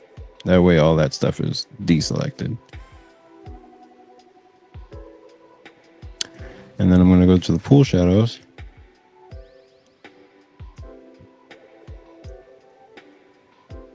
And lay in some shadow there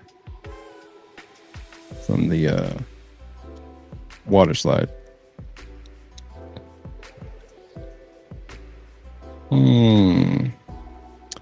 Mr. Tyler Linez. Great stuff, man. Hey, I recognize that name. Appreciate it, man. Thanks for coming out to the show. We're just drawing here, man. But yeah, thank you. Joseph Lopez says Meru Perry is a good manga. I hope that's not a joke. Trying to get me to read some weird stuff, but I haven't heard of it, so I don't know. Jom says, doesn't water magnify size at that lower angle depending on perspective? Oh, you know what? Yeah, it probably does. Because if we look at the reference, it doesn't look that magnified the way she is in the reference, but because this is a cartoon, doing that would help sell the image more. It would be like if I just cut them out right now, dang. But I'd have to do that at the end of the illustration, where at the very end is when I would Here, let me put a detail layer on top. Yeah, I'd have to do that at the very end when everything else is done. Because if I do that right now, I'd have to do the ink layer, the color layer, the shadow layer, everything at the same time just to get that illusion going. But yeah, that's a good point to note. And at the same time, I'll be wiggling these lines here. So I'll show you kind of what I mean right now, where if I go to, where's the liquify tool? There it goes. If I go to the liquify tool, I'll be doing literally just this. Can you all see it?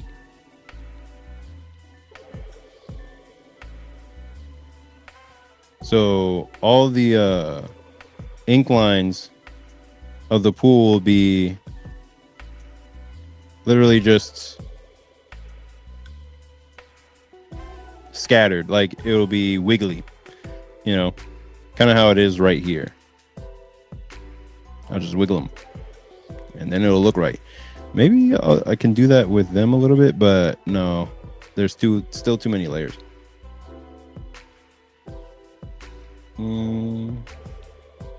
But yeah, it's starting to come along. Because the light is not looking as bad as I thought it did at first. Let's see. Black Swan says, what's the best non-Japanese manga you've read? The best non-Japanese manga I've read? Empowered. Empowered is the best non-Japanese manga I've read. I only say that because it's like what's the word? Manga inspired, but it's not technically manga. It's like manga inspired non-Japanese manga. It's empowered all the way, 100%. It's a superhero manga, but it's also very cheesecake heavy, and it's also where I get a lot of my tendencies from. But it knows how to balance emotion with story and gives you a realistic world. Like it gives you a world with a high level of verisimilitude, where it can make you feel like the place that you're reading about is real, even though it's clearly not. And it's all in black and white, and it's just a very solid story with really great arcs, especially getting to volume 4 and onwards. Volume 7 is a strong arc. Volume 8, like, he just knows how to tell a story really, really well, and he's really severely underrated for some reason. I think it's because it's so like sexual and in nature, but once you get past that, like, and you read deeper into it, you'll be like, dang, this is actually really, really solid story. So yeah, I've talked about it a few times on the channel, but whenever manga style or non-Japanese manga style story comes up, then that is like the first I think about. Joseph Lopez says Meru Perry is the same author as Vampire Knight. I've heard of Vampire Knight, but I just don't remember what it looks like. John says excuse for bigger cake. Yes, sir. Yep. Yav Van. I think I haven't seen you before, but welcome to the show, man. Appreciate you coming by. This is amazing art as always. Thank you very much. We are getting very close to the ending of this drawing, so I'm like, nice. Okay, so the part I was doing was, I think I was putting some more, what was I doing? I was putting more shadow in this area over here. Yeah, because we want to make it full of shadow and have it be a place where, you know, there's some darkness, but we also want to put some darkness all the way back here and put a monster in there. There's going to be a monster in this corner, so look out for that. That's coming pretty soon. That's a little too dark.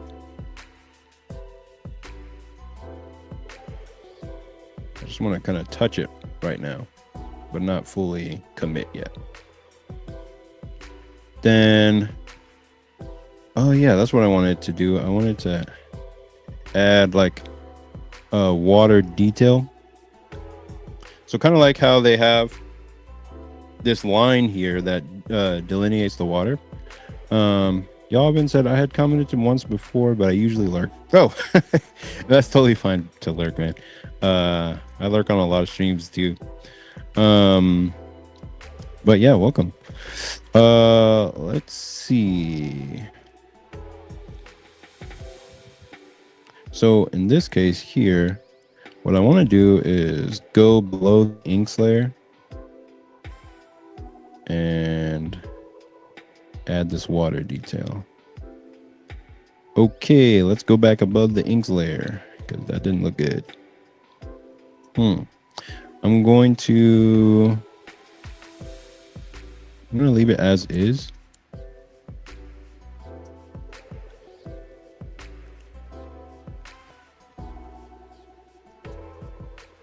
And we're just gonna slightly touch it in. We're not trying to do anything serious with it. Whoa, we don't want it to cover up the good stuff. Hold on a minute. Let me erase some stuff here.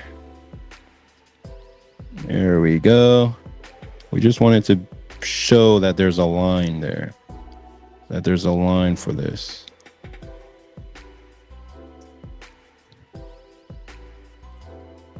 There we go.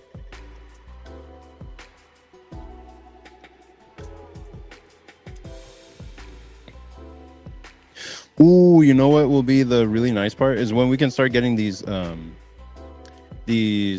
the way the light bends around the water. Once we can start getting that detail on there, we're gonna be cooking with fire. Like that's when it gets really good. Like oh, this is a real place that we're in. Like, can I start doing some of that right now? Maybe a little bit. Let me see. If I go to the highlights layer, pick a color, like sort of a fluorescent green type thing, and take one of these and just start painting around that area. How do I want to approach it? With oil paint, maybe with that brush. Yeah, something like that.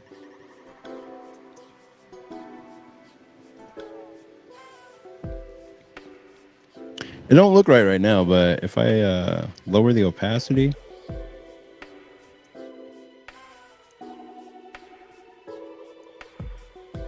and it still doesn't look right. It's one of those things where either I would get a brush for it, or I would just observe the way it actually looks and just do it right, you know?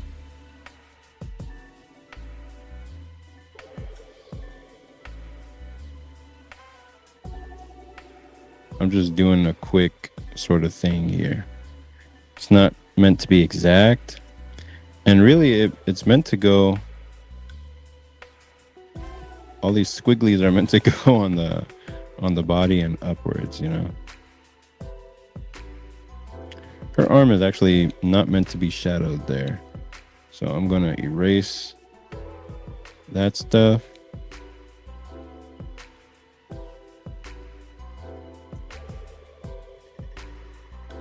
Now let's see.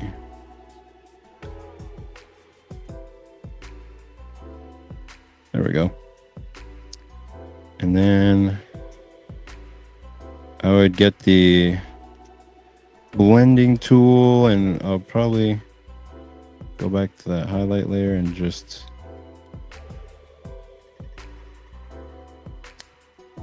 I need to make it bigger. Got the blur tool on. I would use fingertip.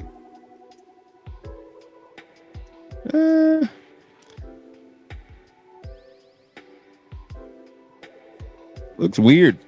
I'm going to save this step for last. I just wanted to get a quick effect in there really fast, just to see what it might look like.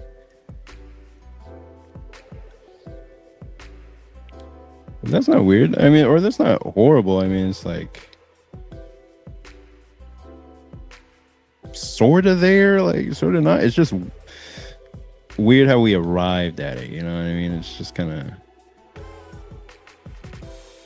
on her body. But yeah, and this thing would have it underneath it as well.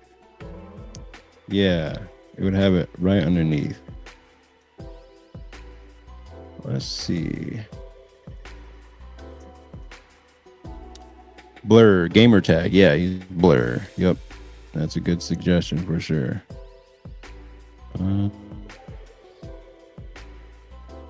And you know what? I'm gonna put some. What's it called?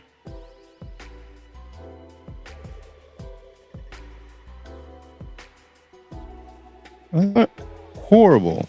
That's not horrible. If I take down some of the opacity, maybe it looks a little bit. Yeah. It's coming together. It's coming together. This whole thing is coming together. Okay, so we're getting to a point where it's good to leave off. There's one more thing I want to do, and it's to put some water coming out from the water slide. Slide spray. That way it's fully intentional as a water slide. I just don't know what effect brush to use 100%. I mean, I can use the oil paint brush at first, and then we'll go from there. Oh, hell no. We want to use it. I'm just going to paint it fast. It has to be opaque, though. Color stretch, density of paint. Is this above all layers? Yes, it has to be. And it's normal. Good. Let's see. Nick Stream says, before you go, I recommend issue 45 of Sensational She-Hulk. It's genuinely funny for their use of cheesecake in that issue. Okay, cool.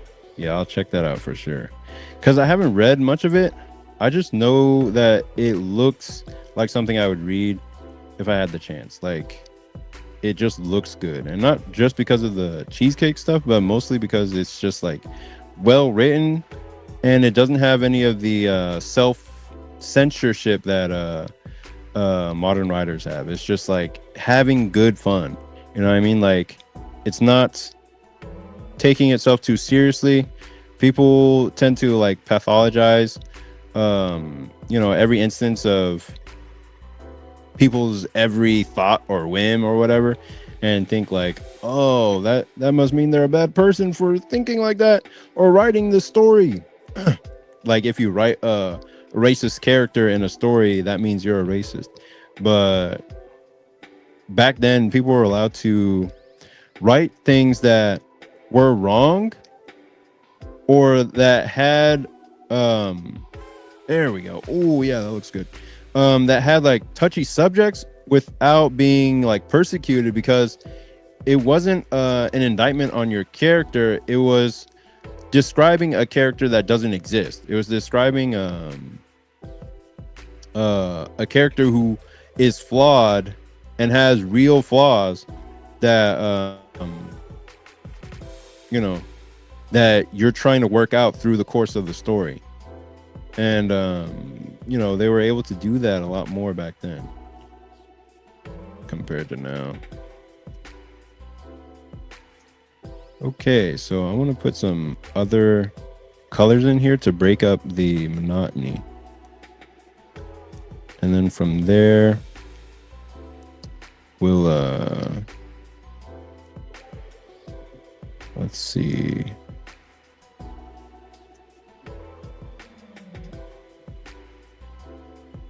Yeah, I'm gonna make that a little bit smaller. Not that much smaller.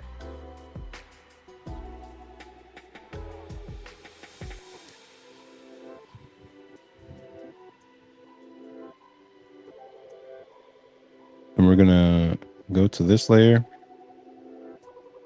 and change the light.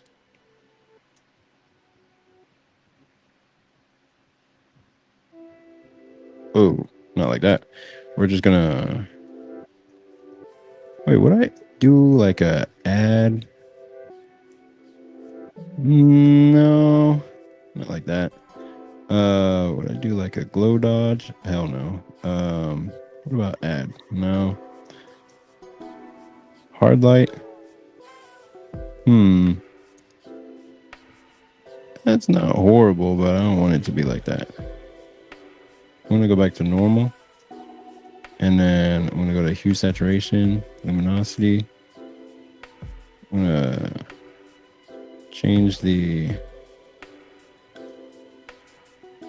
color of it to match kind of what we got going on. Then I'm gonna hit save so we don't lose all my progress. Gamer tag says real interesting characters even if they're in fantastical settings. Yep. Which parfait says would you drink Backrooms water? What kind of question? Of course I would. Of course I would drink Backrooms water. It's the best kind of water in the world. It's it's still water, you know, like it's the still water. It's where you get the nice bacteria with the nutrients and whatnot. That's why you drink Backrooms water. Especially if it's in a place where it's not supposed to be, like on the carpet or something. Yep, of course I would drink Backrooms water. Oh my god. Okay, I think we've gotten a good stopping point here.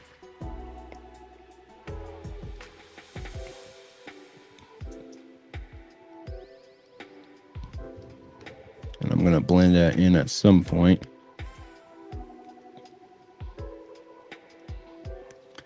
And I'm gonna put some splash down there as well.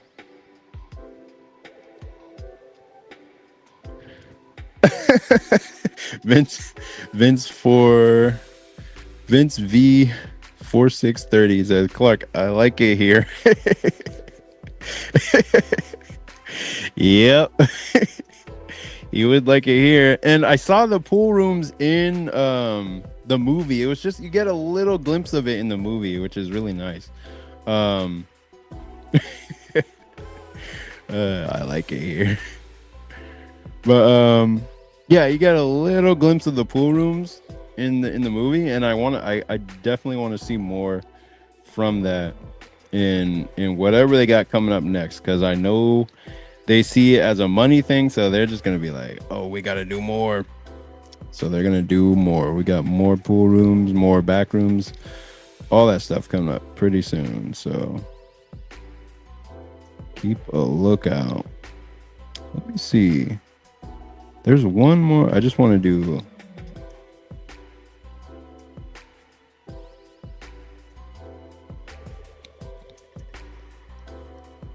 one little bit more splash, but I'm looking for the splash that I used before. I just don't see it. Is it in this essentials thing? No, these ones didn't translate over well. Maybe it was in here.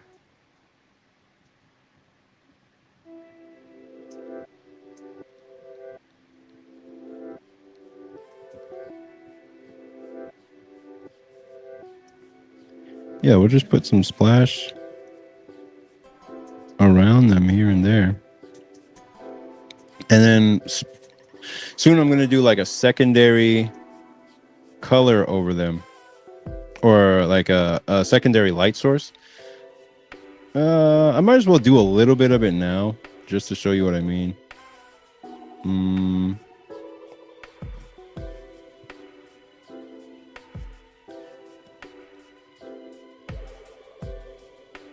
It'll be like, so let's see what color we have for, oh, that's what we have for the light. Okay. And then I'll light it up like that, and then I'll go back to that layer, and then I'll put it on hard light.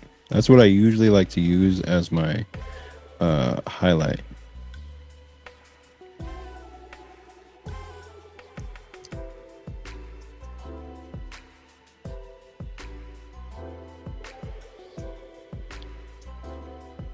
And I'm going to change how I do that so it's not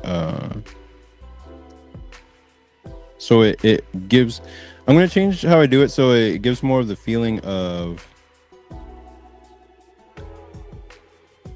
like wet skin rather than just like normal highlights. But the highlights will be there, so just as a reminder for next time, what we're doing next time.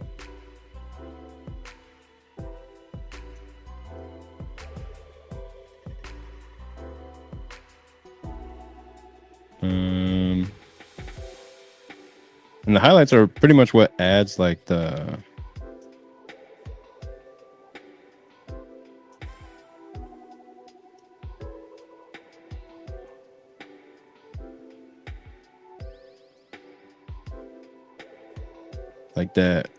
that feeling of like fully roundedness. Like after the shadows, putting the highlights is what really gives you that feeling of shininess and fully roundedness. And then I do like to do like a blush layer. I'm doing a lot of this stuff quick, and then I'll adjust it next time I come through. Next time I work on the drawing. So I'm going to spray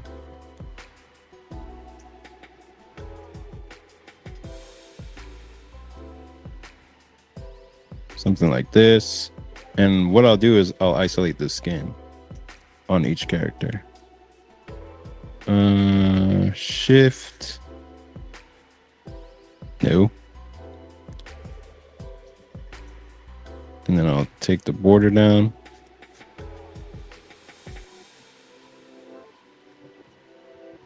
And just start.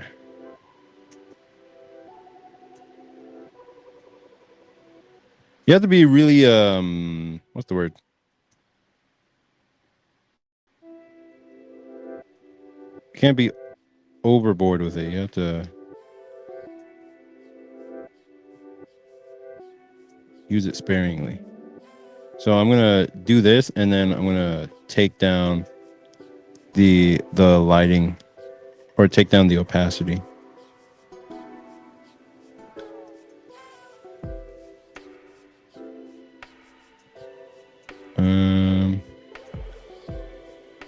Should I do some around there? No. Around there, maybe.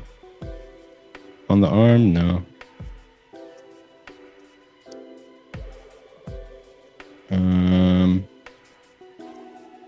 For now, I'll just have it there at the face and not really go overboard with it. Just blend it out a little bit and then lower the opacity to where it's present but not overbearing. And let me see the last couple of comments before I head off. Which parfait does do you have a goal for how long it takes you to do illustrations, or are these your relaxed drawings? I wish I could get these types of illustrations done in like a month, but this has been a few months going because I've been working so hard on the webcomic. So something like this I want to be able to get done in a month, but it makes for a nice something I can do for the live streams. Because last time I was drawing a witch illustration where they were flying on a broom, and that was kind of a nice thing that I could paint during the live stream as well. But yeah, I'd like to get these done inside of a month, on top of the comics that I'm already doing. So, but that takes time. And then I have other smaller illustrations that I like to try to get done inside of a week. But yeah, it'll take time to eventually work up to that workload, that work level. But for now, I think we got something pretty decent with the way things are going now. Vince, sometimes your style reminds me of Gunsmith Cats. That show has my favorite body proportions in anime. Dude, that's really a good catch, because yeah, Gunsmith Cats was a really big inspiration for me a long time ago, especially when I first saw that style of Kenichi Sonoda in a bookstore. I was just like, dang, I gotta buy this book. But the story itself just didn't have so much substance to me. I was just like, dang, I like the art style a lot, but the and there's like fan service in there as well, but the story just was lacking for me personally. So but yeah, it was a really good inspiration at the time that I bought it. But yeah, yeah. So this looks like a good stopping point for the illustration as it is right now. I think we got a really good level of detail in there, and soon we'll be putting this monster in the back here. It's gonna be fun. I want to do it right now just to do some more stuff, but that's just because we've gotten past all the really difficult, like laying out the illustration, putting the characters in, figuring out the poses. Now we're doing the fun stuff, which is all the shadow work and the lighting and all that stuff that makes it like fully come together and turns into a real illustration. So next time we'll be working on the little monster. We'll be tightening up the shadows and working on these water effects and all that stuff to make it really like pop. But right now we're in a good stopping point. I might make her skin just a little bit more saturated.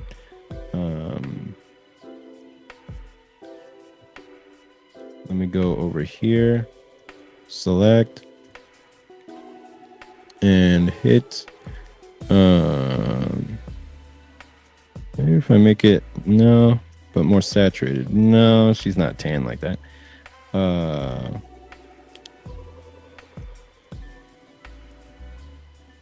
It doesn't really get much more saturated. That's weird. And if it goes back, it's not much of a difference either. Well, I'm gonna save it as is, and I guess go have some dinner or something.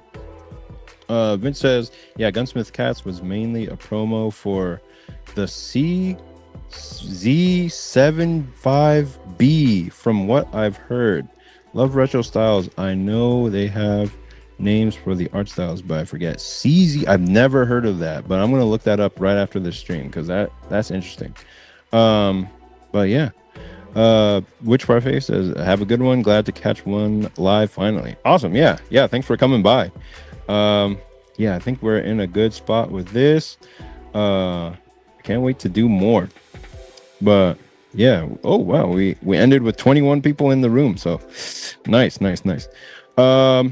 But yeah, that's pretty much it for this video. Let me make myself bigger. Awesome. And yeah, I have 2 more videos for the week coming up, and that's gonna be it. And then I'll take, my usual 2-day break and then start back up on Tuesday. So yeah, appreciate you coming out, and I'll see you in the next one. Peace.